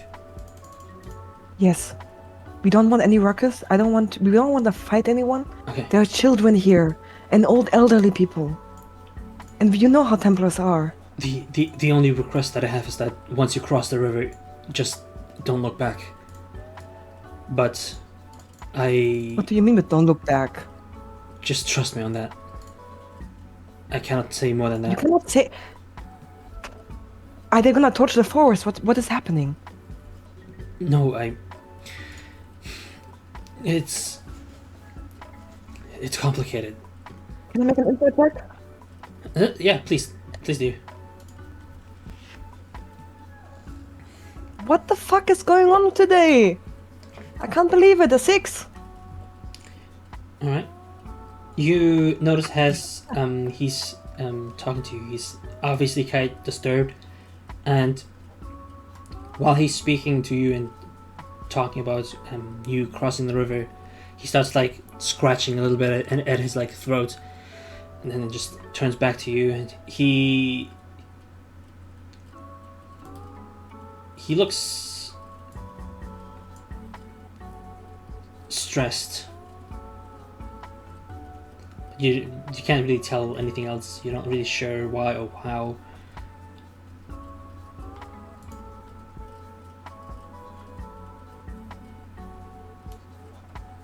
And here, I probably will have a go to. Okay. Alright. You Rook's stuck in a carrot. know, yeah. You notice Lupus's voice like shift tone a little bit. It's like he's struggling a little bit to speak, and he when he said that you can't look back, he basically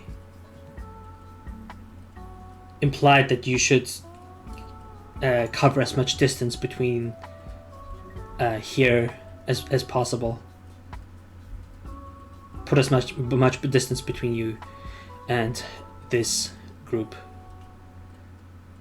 That is the plan. I swear to you. Right. By my oath, we want to help those kids, those people here. They're innocent. They don't have anything to do with whatever the Empire is trying. I know you don't have to be the one convincing me. I trust that you know what you're doing. My options are limited, but I will do my best. I'm under supervision. I just need to make sure that I'm not doing anything obviously unruly. Why are you under supervision? Is the Empire not trusting you anymore? That's one way to put it. I don't want to burden you with any more. Rook is continuing to keep an eye out with his bird to see if any of the aspirants or the lieutenant are making their way towards us. Mm-hmm. Or if they're staying occupied with the chaos. Yeah, considering the distance between the lieutenant and like the group that you spooked, it takes a little bit for them to catch up, basically. Right. They just like they don't really seem to be in a hurry as well. They just like slowly wander over Okay. as they Cool. start. Just bringing up that he is still assembling. keeping an eye out for the party. They have assembled, but they're not really like moving yet. Cool.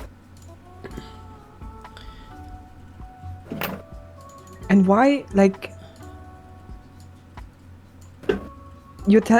are Templars supervising you? Is anybody else supervising you? What's like? Can you say anything about that?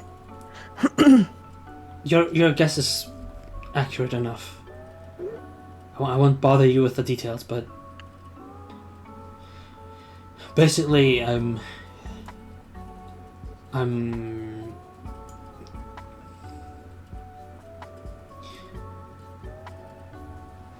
not managing. According to them, I'm not doing a good enough job. You're the general. How can you not job?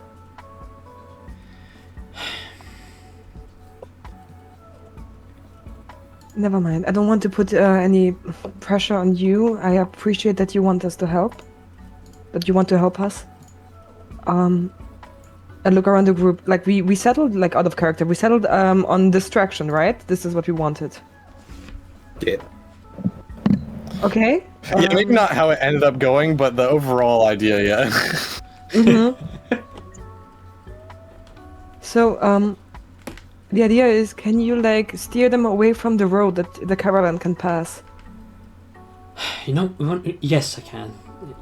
considering they're screaming about some kind of devil, so long as I run off in some direction, they're probably going to follow me, thinking that I might be able to pursue them. So that's going to be simple enough. It just never mind. I'm gonna figure what I'm going to tell him after the dust is settled. That be my problem. But We believe in you, okay? You've got this. sure. And you know, you're not do you- sorry. Remember your promise. To whom That is he was- saying that? To do not look back. You know that I hate rules, and that when you tell me do not look back, that I'm gonna look back probably. Well, okay. You know me too well. Why would you say this to me? We can't risk it. Whereas I'm just, half-heartedly joking. This Okay. is not the time to be joking. I'm not joking, really. Of course I'm curious. And I'm really alarmed to see you like this. If you're not my boss anymore. And promise me in return that if you need help, you tell me. Alright? Roll me persuasion. This better be good. A 19. Plus persuasion. Hang on. I have let me tell you the full number because I have proficiency and I'm so happy. It's a 25 in total. Yeah. Yeah, well, let's. I also love how randomly these NPCs appear in the void. It's like you're having a little bit of a chat over extended course of time, so people are gathering, especially those who have things to say and things to do. They're curious and worried and whatever. There's a lot of chaos happening as well. Wonder who did that. Yeah, exactly. the screaming didn't help. Save yourself! Okay. So the last Listen, thing you man, I said did my part. I got the guy over here. Seeing the goblins assemble, Horace just kind of points towards Rook, like it was his fault. So you said I'm imagining Horace is pointing to Rook while his beak is still stuck in the wood and he's just dangling from his head.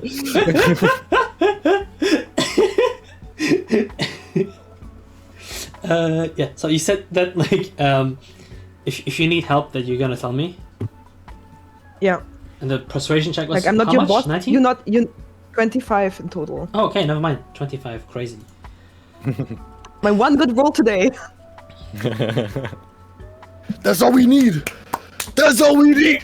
He turns back to the commotion going on, and how they're not really getting anywhere. You've done well enough to stealth, so they're kind of looking around the fog cloud and where that has appeared, and whether you're near that. That's basically the first thing they're investigating, and then basically the trajectory heading from between you and that person, the diagonal going directly away from them. That's basically where they're heading, that direction. For now. He Just a master of stealth. so true. Because I Thanks didn't to have you. to re-roll that dice 3 times. The task I've been given has been a wild goose chase. It hasn't been leading anywhere. The order keeps talking about some kind of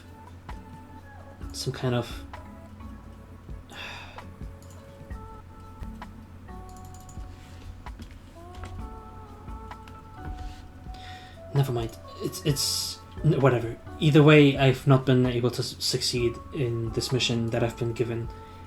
So they have decided to take things into their own hands, and because I've not been doing good enough, they put me on supervision. because they are worried I might not be loyal enough or not, whatever. Either way, I am a threat to all of you, and I need you to go as far away from here as possible. I'm going to go the opposite direction as well. I nod.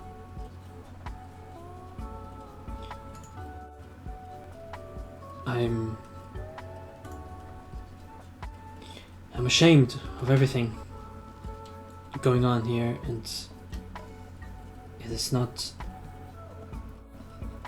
I don't want to hurt you.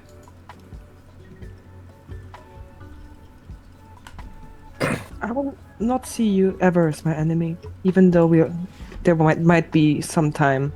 I hope not, but if there is a moment in which we see each other on opposite front lines, I see you as my friend.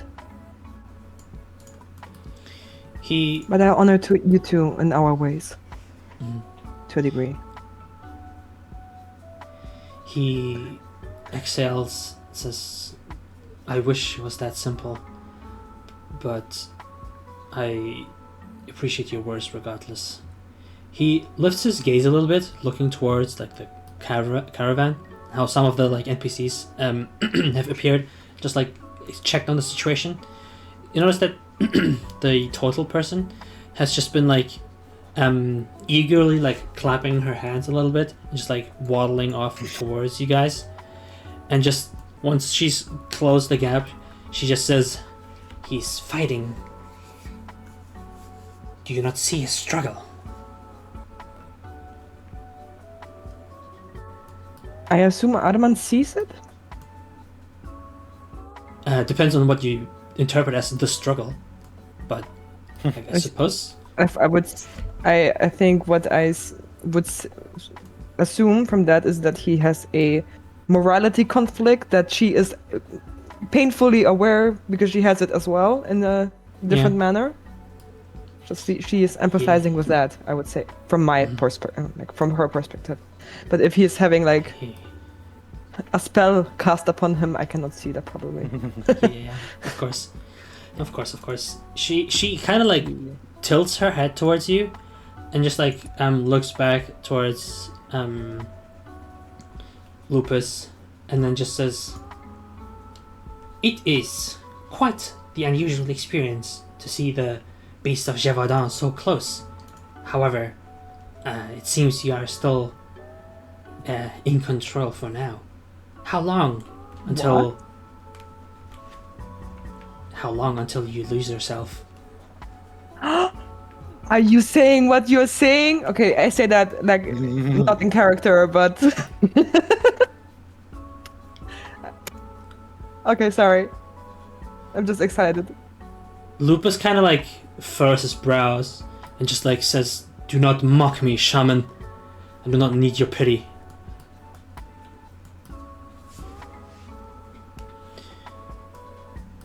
Is he a werewolf? Yeah, you're asking that in character? Why are you asking me that? Is he a werewolf? Like, what am I supposed to say? Yes, you don't know. No, I'm not asking that in character. Entirely correctly. I'm sorry. I'm so sorry. No, I'm not asking that in character. How would you know what a werewolf is? Would you know what a werewolf is? You have been. If you were More under implications. yeah, if you were under his order, then yes, but you're not. So no, not really. No. It's not okay. The most. It's like folk tales and like whatever. It's not the most common knowledge. Okay. Sorry.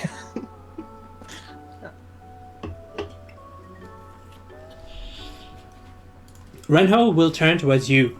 I'm assuming Arman is like fairly flabbergasted, considering like your reactions just out of character, and she like gives like tilts her head a little like side to side as her like talismans jiggle a little bit. You notice how she's a little like creeping up on you as Lupus like takes a step back instinctively, and she just says, "It seems like The leash is tightening. Time is of the essence. Let's make sure we can move it. Yep, let's make sure we're out of here before it snaps. Okay, I don't know what you're saying, but let's move. Right? Mm-hmm. He gives you like Lupus gives you like one last dejected look, and then like turns around and goes this direction. Arman is so confused because he's the mighty fucking general and he looks like a kicked puppy. So, you know, like she's really gonna place him right now. But yeah. As Lupus is leaving, Horus starts using their future vision, directed towards him. Oh my goodness gracious! Okay. Roll me a wisdom religion check, please. 7. You do have still 2 inspiration if you would like to use it. No! No. Yeah, that's rough. Oh, the misery. You have 1 less inspiration, but like, yeah, it might be Jover, unless you like really want to bank on this. You really do. Oh my gosh. If you give me a Horus just walked in. Man. Oh my god. Luna, if there was like some reason that Rook wouldn't know that Horus is trying to do something, I could give you Bardic Inspiration, but I would need like I think I'm assuming in character right now we have no way to know that you're trying to do that. I think you've seen like Horus do it like multiple times already. The party would be able to see Horus visibly space out as their body tenses up. Okay, Rook will expend another Bardic Inspiration then. Okay, so that was an 8 plus 6, I believe, so 14. And then Bardic Inspiration is the D6. Please roll me a D6. Please be good. Oh my god! That's total of 20. That's crazy. Amazing. Oh, okay. This is cool. This is really cool. I love this party. Horus, you first thing first, give me a Constitution saving throw. You're fine. Yeah, the first DC is 10, so it's like, yeah, easy. And then the next time it's gonna be 15, so yeah, just be sure to be careful. Okay, Horus is this is so cool because like I wasn't like expecting this to happen. Like I had no clue how the session was going to go, like whatsoever. I did not expect this to happen. A really freaking good one. At all, yeah. It's been going better than I expected, especially considering the chaos that Rook caused. It was. Well, that's the best part. What do you mean? But you know, to defend you a little bit, you technically managed to do your task. It was a little chaotic, but you know you managed. Thank you. Holy shit. Pay close attention to the fate of the general from this point onward, and it's almost like your current vision and whatever is going to be happening next is kind of blending into like an ooze that bleeds into one another. You notice now that you have basically been sensing his presence, Adil from behind Nuvola is also quite frightened by this like sudden commotion and the tension in the air as Lupus starts, as he struts away, speeding up. He gets quicker and quicker as he starts running at top speeds. You think that his armor would be slowing him down, but it seems like he's quicker than any horse you have noticed. You have witnessed Arman right atop Chef through the forest, and yet you feel like they could not even keep up with Lupus at this point. You hear his stomps going through the forest as he growls and screams at the top of his lungs. You feel his anguish, his pain. He feels like he's changing. You notice how as he gets further and further away, it feels like harder and harder for him to keep moving the opposite direction. You notice how his armor is almost like bursting at the seams as his body starts convulsing and his frame starts growing almost like out of the shackles of his own body. The cracks in the armor start becoming almost like fuzzy and puffed as fur starts creeping out. And then you notice how his neck is convulsing and his frame and form has been changing continuously. You don't know how much time has passed, whether this is actually happening in real time or this is going to be happening hours later. But you know it is going to happen and it is going to occur. You notice how as the armor starts ripping in places, the cracks ooze out with this black mist that you've noticed is quite eerily familiar. It is quite telltale of Rook's own shadow magic. The things you have encountered before, at least in the short time you have been on this adventure. And as the shroud starts filling up the entire woods, you cannot tell it apart anymore from how it used to be. It is not the same anymore. It is now a hunting ground, and stomping out of the dark, creeping out of the shadow, is nothing that resembles human anymore, not even remotely. You see gnashing teeth and a elongated neck. It doesn't even look like an animal either. It looks demonic, and you are snapped back into reality. Horace appears to be visibly shaken. This was epic, just saying. Thank It was really you. fucking epic. Oh, something that's actually quite important as well. You notice that whoever Lupus used to be, or whatever he turned into, is accompanied by a horde of wolves made up of umbral matter. They are one with the shade. Horace just looks absolutely horrified. Everybody's looking at your expression. And the party at this point, they would hear like Lupus scream out as well. It's not quite the unnatural like growl that Horace was hearing, but it does not bode well. Horace continues, We should heed his advice. Let's leave now. Okay. Let us hurry then. Let us not waste this opportunity he's giving us. Let's go.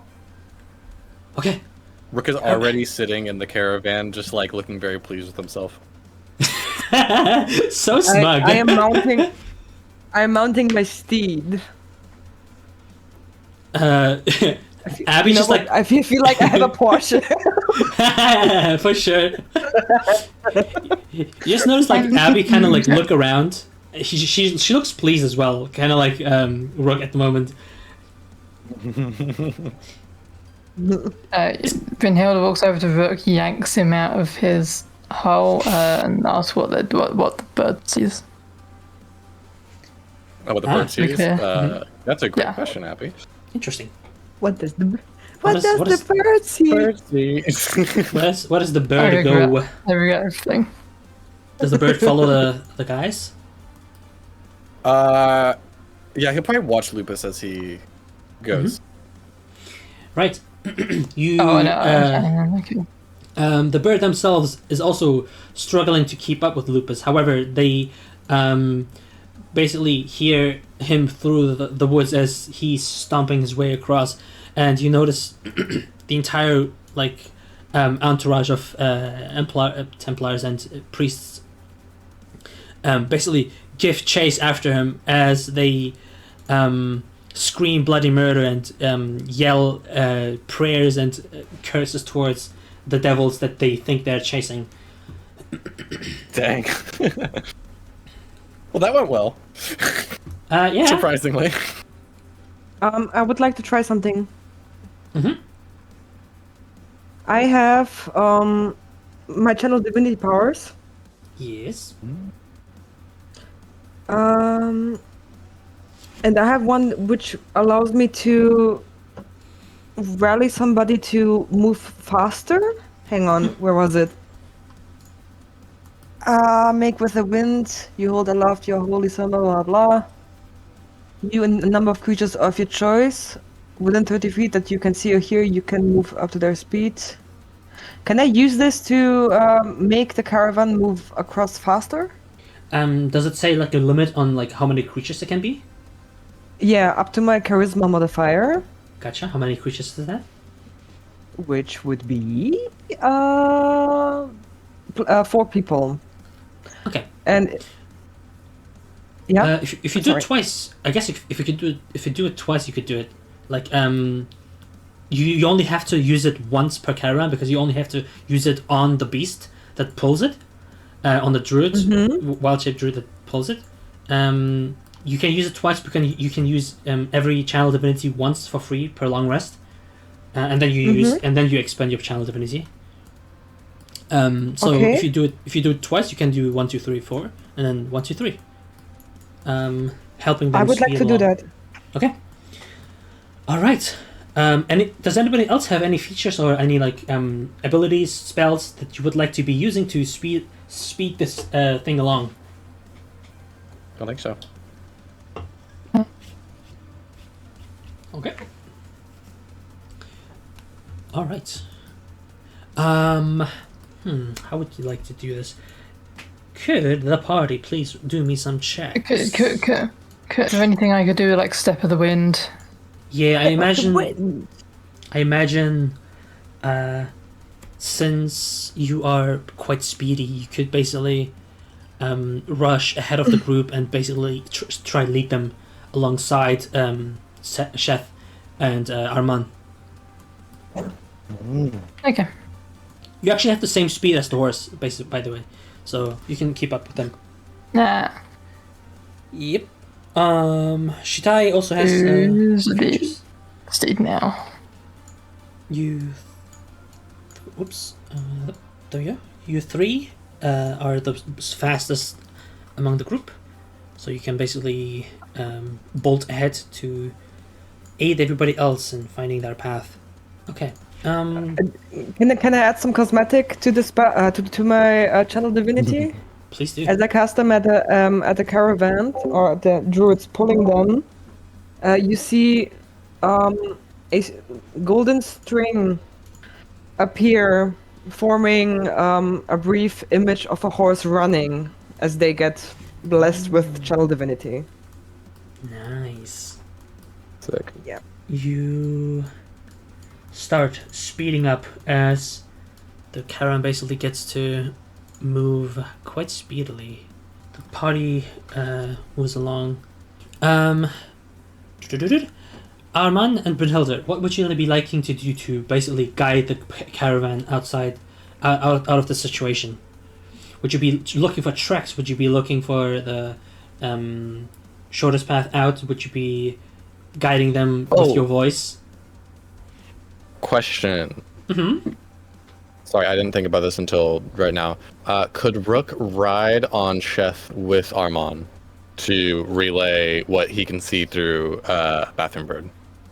Finally, somebody wants to ride to Chef. Finally. Sure. Would Arman please do an animal handling check? Yeah. Hang on. I need to open my drink. Yep. Just to see on Could a you just do scale a of handling check? just to see on a scale of 1 to 10 how annoyed Chef is going to be. Chef can. I'm the boss, not Chef. Oh yeah. I like yeah? how we've gone in a single session's time from Your Majesty, may I please ride on you to I'm the boss, not you.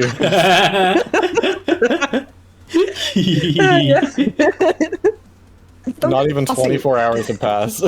No. 12. Arman does not do well with authority figures. I don't know if you noticed. All right, let's roll a competing sass check.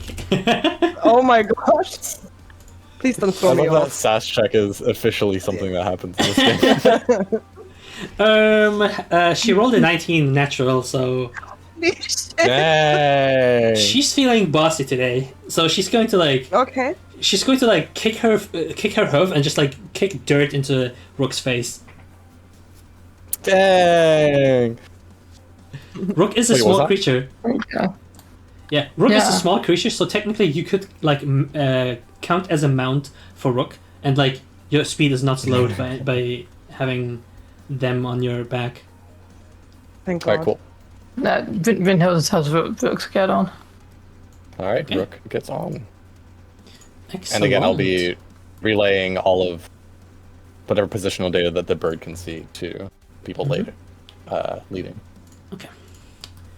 Does anybody in the party want to like do stealth checks or anything of the sort, or do you just like focus on pure speed? No, I I'd be focused on think just moving fast right now. Luna points out that there might be something else the party might be occupied with sooner or later. I don't know what you're talking about. Hunch. Just a hunch. Okay. I would like to ride on the left-hand side of the caravan. Please move yourself there, if you would like to. Mm-hmm. Yeah, so I rolled a general awareness check for these guys. And they seem to be occupied in basically continuing to follow their general's command.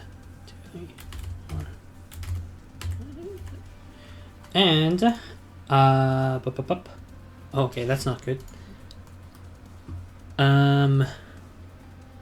Most of them seem to be basically trusting in their general to basically be leading them towards the fiend that the priest has sent, the shape-shifting fiend. However, the lieutenant stops in their tracks and like turns the other way. Next round, would you be liking to continue rushing north? Yes. Okay. Until Or- we receive any information to the contrary. Yeah, I should say so. Actually, by the way, just a question. The NPCs that are outside of the caravan, they're actually in the caravan, right? Yep. They're not planning to engage with anything. Oh yeah, I forgot to say as well. Part of the mission objective is to try avoid combat with the Templars as much as possible, because of Lammy's deal basically. How Ram offered her the deal to help defend against the Templar, but so once she gets into combat with the Templar, the pact might be reactivated, which is like Right. a big risk that she's trying to avoid as much as possible. Which is also part of the reason why they're fleeing from here in the first place, just so that they don't have to engage with the Empire. All right, next round, please. Everybody's moving. Does anybody have any like special moves they want to do? Any spells? Any, No, I would like just my idea of being on the left-hand side is to flank the caravan. That's the only thing I want to do. Yep. Excellent. Sounds good. If somebody dares to move towards the caravan, that I can intercept because of my speed. Excellent. Sounds very good. Yeah, we're just leading with sight All right. and being an earshot and sight of everyone, which is good. There we go. And then we'll actually, I can do it a little faster by doing this. I'll assume Shitai will be like a little closer to the enemies just to like intercept them as well. Moving 60 feet this way.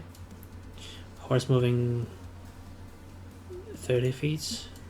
Nuvola 30 feet. Horse appears to be hanging to the back, using time dilation. Ooh. Oh, interesting. Who would you like to use it on? The goat.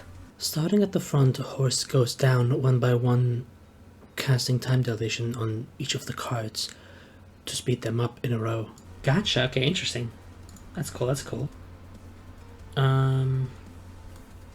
I'm waiting to do this on a later turn because it doesn't feel like the best time now. But if at some point all of the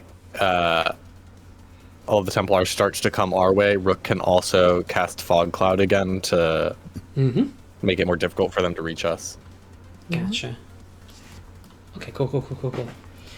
because that can be 120 feet away from wherever Rook is.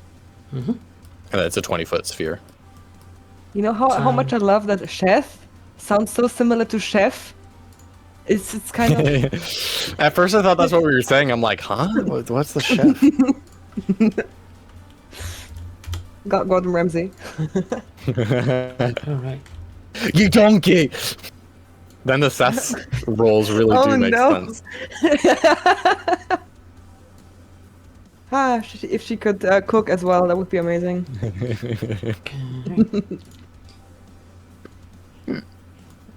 So, you notice how the lieutenant is splitting off from the crowd of soldiers. They don't appear to be too alarmed. It's more like they have a hunch that they're trying to follow, and they're turning off back towards the camp and slowly crouching through the thicket. It's obvious that like the bushes and such are like really slowing them down, and they're like cussing underneath their breath as they like try to wade through the bushes. Luna inquires if the party notices this. Yeah, Rook still has bird there. Yeah. Now, with the lieutenant approaching, instead of continuing to cast time dilation on the caravan, Horace decides to use it to slow down the lieutenant's approach in hopes of hindering their approach through the bushes, as well as perhaps even to demotivate them by giving the impression that they're more fatigued than they actually are. Actually, I agree with that because putting fog on them will sound like the fiend that they think they're looking for, which might hint the entire thing to come. Yeah, So yeah, I and agree with that. Yeah. And the fog's too obvious. Yeah. To do so, Horace spends their turn approaching a little bit to get into range of time dilation. Excellent. 1, 2, 3, 4, 5, 6. Caravan continues moving. Rook and Brunhilde, would you continue moving north, or would you try head a little more west like the others as well, to try and intercept whoever might be coming from this side? I think it makes sense to move north, but steer slightly east so that we're getting further away from the lieutenant. Gotcha. 5, 10. That makes Obviously, sense. we can't go too far into the brush, but lead the caravan as much on this side of the path as we can. Okay. I think I'm gonna go a little bit below, a few feet, so that I'm at the middle of the caravan. Right. I would say, if I may move myself. Yeah, please move yourself. Sure. Go ahead. Mhm. I've just say basically been doing probably- like, you know, You should rounds. move yourself. Enemy now. side, player side, enemy side, player side, which is why I've been moving all of you to speed things up. But yeah, if you have ideas 1, for 2, how do you want to move, you are free to do so. 2, 3, 4. I would like to be in the middle, so, because Shita is at the front and Horus is at the back. I would be in the middle. Excellent. Like this. That sounds great. Okay, you Horace start is that basically. Yeah, sorry. Sorry. Right, is there anything that you can do on the lieutenant in regards to range? Is there anything you could possibly do to him in terms of range? Like, Because I do you mean in can't. terms I'm of range? useless, and do you need to be within X number of feet of him? oh to- no, the only things I could do that would be helpful is again fog cloud, which should really be a last resort at this point. Yeah. Everything Okay. else would be surveillance, which we already have. Like I could do sense blood, Fine. but we don't need that. Yeah, we don't need to go. Exactly. Yeah, Anything else would yeah. end up starting combat, which we don't want. But, I have a question that's to what I'm the saying. DM. Is there any? And I was just saying, is there any reason for us to hold back? No, not at all. No, not I've at all. got nothing. You've got nothing. No. Okay. Okay. I have a question to the DM. Mhm. I have an oath spell, Expeditions Retreat. Nice. Very Uh, strong. Am I allowed to cast it without Channel Divinity? Yeah, right. That's not. Yeah, linked. it's just. I can just cast it. Yeah, it's just a normal spell. And because Chef is your like your what's the word? Like your steed, your magical steed. Whenever you cast the spell on yourself, it also affects Chef, which means Chef That will is also amazing. will also be able to benefit from the spell. That's pretty The target is only self. Okay. Yeah. it still affects Sheth, because it's whatever. Whatever spell affects you affects Sheth as well. I was actually hoping to cast it at somebody else, but okay. Yeah. Which am I supposed to do? I'm casting it on myself. Bonus action. Okay.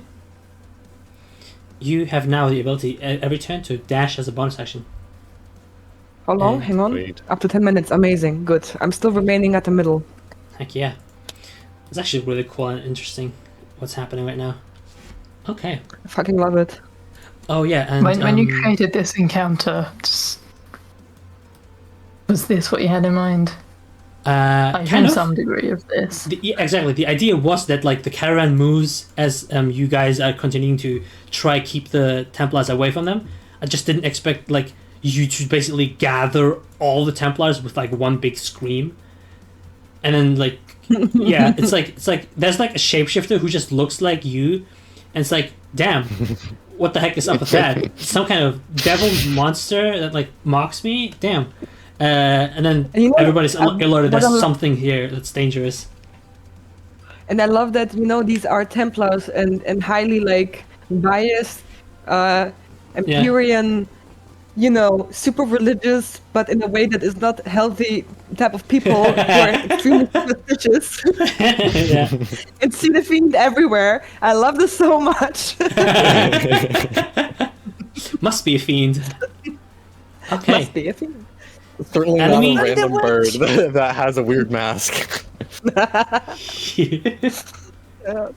Enemy turn. Okay, interesting. This is really strong. Horace just turns a little bit on the dial on time upon this lieutenant as they notice their pace is slowing down. They only manage to trudge 10 feet through the muck and the dirt and the bushes, and they are they're feeling awfully demotivated, as Horace mentioned. However, they eventually, through the bushes and the thicket, notice this cavalier sat upon their horse as they will unsheath the blade upon their back. It is twice her own height, and she points it towards Arman and giving a quick shout her way. Halt! If it isn't our little devil worshippers. Can I do I see them? You see the lieutenant, and not only that, you get the feeling the voice sounds awfully familiar. No, I know it's okay. Do I recognize the blade? Yes, you do. Oh shit, okay. This is gonna be interesting. Ooh, that's not what I want to hear. I did get the idea that something sounded awfully familiar. Something about someone failing their exam a bunch of times. Well, Oh no. looks like the dropout has really fallen. Horace laments, we should have gone with the weirdo from the town square. Hang on to the DM. It's clear who it is, right? Yeah, For me. yeah. Okay, good. It's just a shame we couldn't see how open that little bit was. That is kind of open. We should have thought about not putting you there with your big red horse.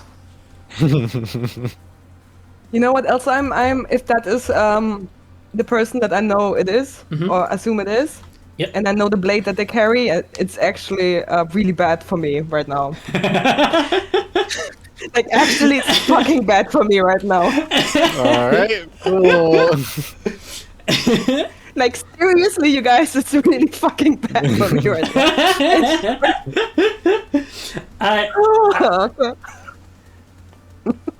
This is I need a fun. Okay, so my reaction is,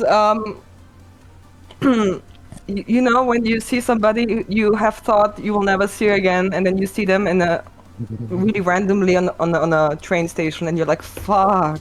Like this is my face right now. I really want to see it today.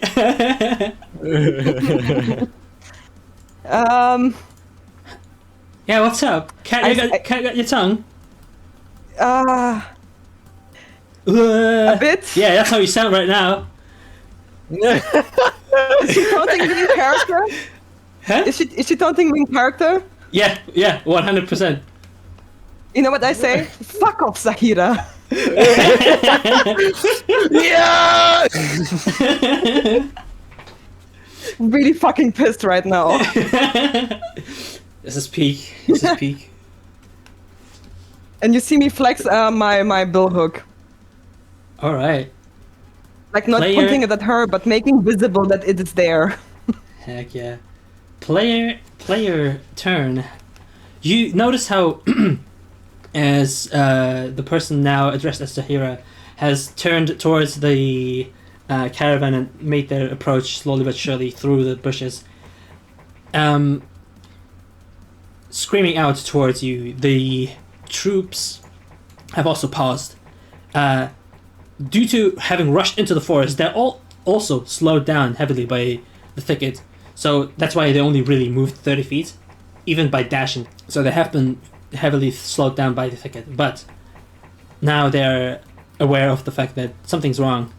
And actually, I think it would be more realistic to say it's like a 50-50 split. Like the ones on the back are following her and the ones in the front keep chasing after the general. Just cause it's like there's a lot of confusion, so it's like most of them they do not even really know what is going on. Some of them just like trust different people around here at the moment. Yeah, it's a little like what's the word, like a moral dilemma among them as well. They don't really know what's going on. And it's now the player's turn. What would you like to be doing? I'm guessing Rook and Brunhilde just keep rushing and guiding the caravans. Do we think it's time for Fog Cloud is what I'm wondering. I would like to say something. I would like to say, if you have any honor left in your heart, I would strongly advise you that you remain where you are. And as I say that, I put on the mask of a bird on my face. Do not fucking tell me what to do. You are the last person. What? You are the last person to tell me that. Who do you think you are?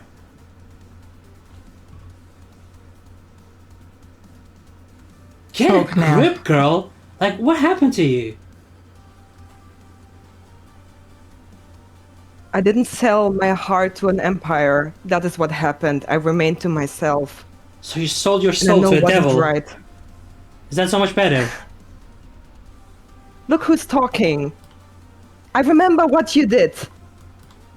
And I stand to that what I said. Leave these people alone. Or else you will fight me. Don't challenge me with a good time. My blade has been aching for this moment. Come, bring it. As this is happening, Horus casts another time dilation on Zahira. Heck yeah. I'm gonna jump off my steed and I'm gonna command her to run.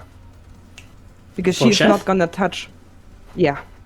Okay, interesting. And she has Roll me- expeditious retreat. Interesting. Strong. So do I. Okay.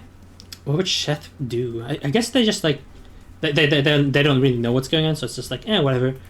5, 10, 15, 20, 25. They would probably 30, sense that 35. I'm in high distress. Probably, Yeah. I guess. It's like Sheth. You did say for them to run. They do leave. However, they keep a close eye on you. Like they're like stopping here, a fair few paces away and watching you intently. All right. Horus is putting another time dilation on Zahira. Arman, what would you like to be doing?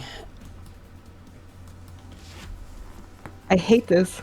I do actually have an action as well. I'm gonna have Heck yeah.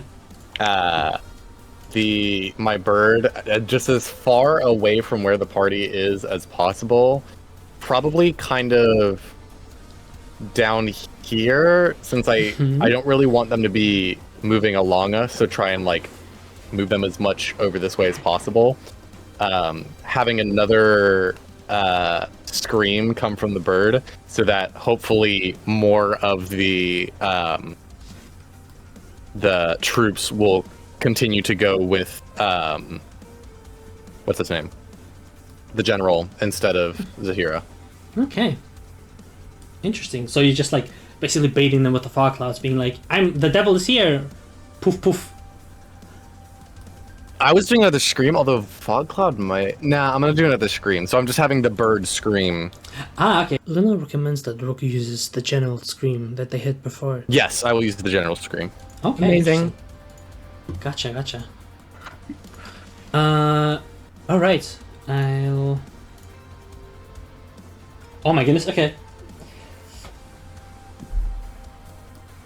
Okay. Interesting. I would like. I'm not gonna attack. Mm-hmm. But I'm preparing that she's gonna probably attack me any second. Luna recommends for Arman to try to stay in the preamble introduction hour to make it harder for Zahira to try hit the party's paladin. Nice. Thank you so much. You probably will not be able to see it because my face is in an eerie bird mask. But you see my jaw clench. And not happy about this at all. And I say to Zahira, let's see how much the Empire corrupted you truly. And I cast Compelled Duel. Nice. Yeah. And I hope it's not breaking concentration. Hang on, let me see. Horse, in the meantime, is going to wait for the caravan to try and go as fast as possible. Actually, wait. This is actually interesting. Okay, that's actually hold on. Honestly, considering the kind of like culture around the Empire, she will fail on purpose. Oh my gosh, she's so intense. She's going to accept. She's going to accept the challenge. Okay. I'm making an Empyrean soldier salute to her. She's doing the That we know salute from back. camp. That's so hard. That's so crazy. You guys, you don't even I've know never the heard they backstory. will fail the check on purpose, and that is the coolest line. Heck yeah. Oh She my will, God, like- I'm shaking. I'm Hell yeah, thank you. she will turn her gaze towards hers and just like tilt her head a little bit and then just say, Is that the fiend that you've been moseying up to? Huh. How off. cute is this? I'm cursing at her in Celestial. She knows it already. Awesome. Always did that. Let me curse in in language you understand. Yeah. Okay. Oh no, she understands. Don't worry. She said this more than enough, yeah. Yeah. Okay, so as far as I understand, time dilation, and you're basically, readying for approach. Yeah. And compel duel, of course. Hell yeah, okay. This is so intense. Go check. Alright. I'm gonna actually hang on. One last thing. I'm gonna move in such a way to shield her view to Horus, that she will not Okay. come to any dirty ideas. Okay. That Horus is strictly shielded by me. Sick. Alright. Enemy turn.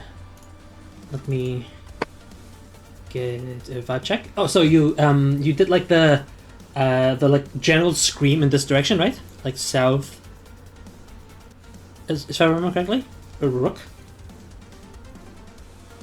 Oh, sorry. Yeah. Gotcha.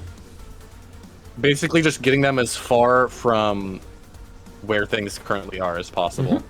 Yeah. Excellent. but The general awareness further check. south, since we're moving north. Yeah. I give them like a general awareness check, which was a pretty low roll, so they're falling for it. It seems to be Wait. affecting the soldiers as they It's strange. They heard the general's voice like go this direction, and now they're hearing it like the other direction. They're like, the fiend, they're this way. They think it's the devil like mimicking the general now, so they're like chasing after them. 10, 15, 20, 30, going southeast. Yeah. Zahira kind of like scoffs and she's like, "These are all idiots. I'll do this myself." She will. Exactly in what we fact, 5, 10. And she will, in her battle eagerness, will take the dash action to get right up close and personal. You may take your attack Okay. because you have Polar Mastery. You can stab her now. I know, and I'm thinking. Okay. Holy How are we shit. feeling? How are we feeling in terms of this encounter with specifically Zahira? Because if we think we want 2 supports on Arman, Rook can also get up and help. Arman definitely Otherwise, seems I'll like just leave the forest. she wants to keep like she wants to like do this battle, this duel. So Oh, no, I'm also demiurgent. That means when I compel duel, I also fucking mean it. But I'm not gonna. This is gonna be a fair fight, and I hope I will not land in the dirt. Okay, Polar Mastery. Here we go. heck yeah, please go ahead. And do your little Can bonk I thing. use my? Can I use this reaction to make a full prone? You, in fact, have the ability to now, whenever you hit someone and deal slashing damage, to knock them prone after a failed strength save. Okay, I'm rolling that. And compelled duel means that they have disadvantage on anybody else, right? That does Indeed. not mean that I have advantage. Yep, they just have disadvantage to straight attack roll. anybody else. Okay, good. So Horus, you at least safe. 14 plus. Let's see. 14 plus. Bill Hook. Plus 5. That's a 19 to hit. A 19 hit, that hits. Please roll me Okay. damage. I'm using both hands, so it's a 1d10. I'm Excellent. using slashing damage. It's a 9 in total, and I want her to fall prone. Alright. That'll be a strength saving throw against DC, I believe, 13, if I remember correctly. Yep. That's an 8. She falls prone. Oh my god. Yeah. Oh, nice. Can I taunt her? Sure. How do you do this, and then how do you taunt her? Free action. I would like. Guess you did not get used to your new armor yet. Ooh. Oh, screw you. I know you're just jealous. This is all you ever wanted. Right. Don't give me that Okay. attitude. She like spits on the floor and then just like while she's like on the ground, she swings her sword and she like basically slices through the bushes around here and just like tries to hit you with her blade despite being prone. With disadvantage because It's she's right. prone. That's the 17 to hit. Wait, is this Still. enemy? Wait, is this enemy's turn? Yeah, it's like Zahira's turn at the 17 moment. hits. Yeah, 17 hits. Okay. Have we decided what we want to do before the enemy takes their turn? Yep, go Oh, I ahead. already did the screen. Although I This guess is still that. before that happens, or before we take Zahira's turn, Rook is going to get off of Brynhildr and not move all the way over there, but start keeping an eye on. I think I'm gonna do something crazy. Okay. Because right now I don't think Arman needs help, so Rook will continue to like steer the or like conduct the caravan. But if things start going south, Rook will add more support. Okay, because it's Yeah, I technically think a duo, Brynhilda's so- gonna follow. Horse will continue slowing down Zahira. Yeah. Yeah, because if needed, Rook can effectively buff Arman. The buffs look weird, but they are buffs. So, No, I Arman, can't do much other than bonk right now, but I will at least appear on side. Yeah, I'm just gonna tell the camera. If we, depending on what we run along need, here. Brynhilder, I might need you to do bludgeoning damage because I can do Rupturing Curse, in which case bludgeoning damage will add to the damage and knock Zahira prone yet again. heck yeah. How Alright. far can I So- move? It's 40, right? Actually, I'm having a sorry, dilemma right now. Bryn, are you planning to continue to move towards the combat rather than steering the Yeah. caravans?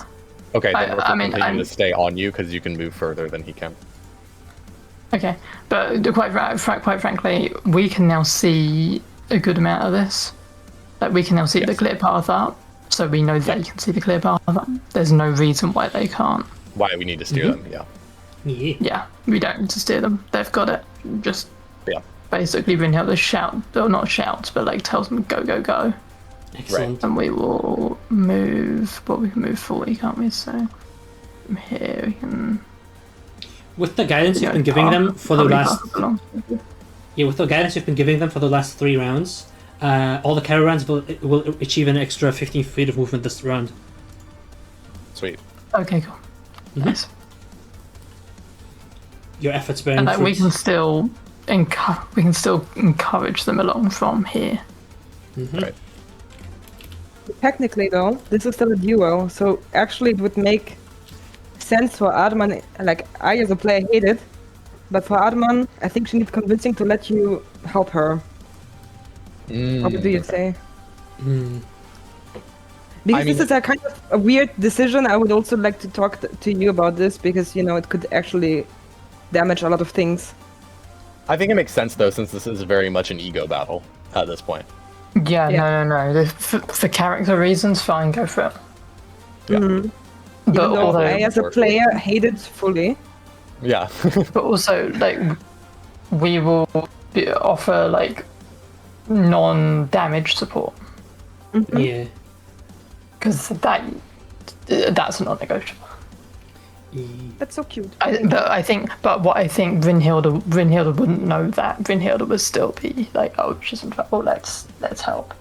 Right. So it still makes sense for us to move on side. Mm-hmm. And at least appear to back you up. Okay. That's so cute. Thank you so much. I think she actually... Can I roll on this? I'm not rolling on this. Hang on. Because she learned a lot from her new friends. But this is also Clash, bringing her back to her old ways. Yeah. I rolled a 9. I would say... I would think this is kind of like a wisdom save, because you're basically fighting both the like old habits, basically like these kind of like duels are definitely old Arman, and how much of that has been stuck around with her. It's not like she's been away from the Empire for too long, but she's been growing these feelings that for a long while, and She hates everything the Empire does. exactly, and how she is like, whether or not, like basically taking her bait and making this duel is actually what she wants to do. Okay. I also just But did I remember, started Abby, it though. Sorry? since I'm riding on Brynhilde and haven't really taken another actual combat action, I'm going to use my action to put on the sea urchin mask. Alright, heck Already. yeah. Let's go. Remember the feature that it has that we could really use. Awesome. Let's go. Because sea urchin, once we get in range, Rook can use his action to immobilize Zahira from 30 feet. They have to take a Constitution saving throw or become restrained for a minute. Okay. Awesome sauce. So can't do that yet, but putting on the mask to set that up. Zahira is wearing a mask, right? Yeah, her face is covered. Not in the mask, but in the helmet. You just cannot really see her face whatsoever. Okay. It's either a mask or a helmet. It's like depends on how fully armored you are. Okay. Yeah, as these old-time rivals have come to butt heads and clash blades, I would ask if you guys want to call it a session. I think this is a good place to stop as well, like while the two are just like in the clash. I think this is a pretty cool moment Yeah. to like continue on and next time. No, it's a cliffhanger. Indeed.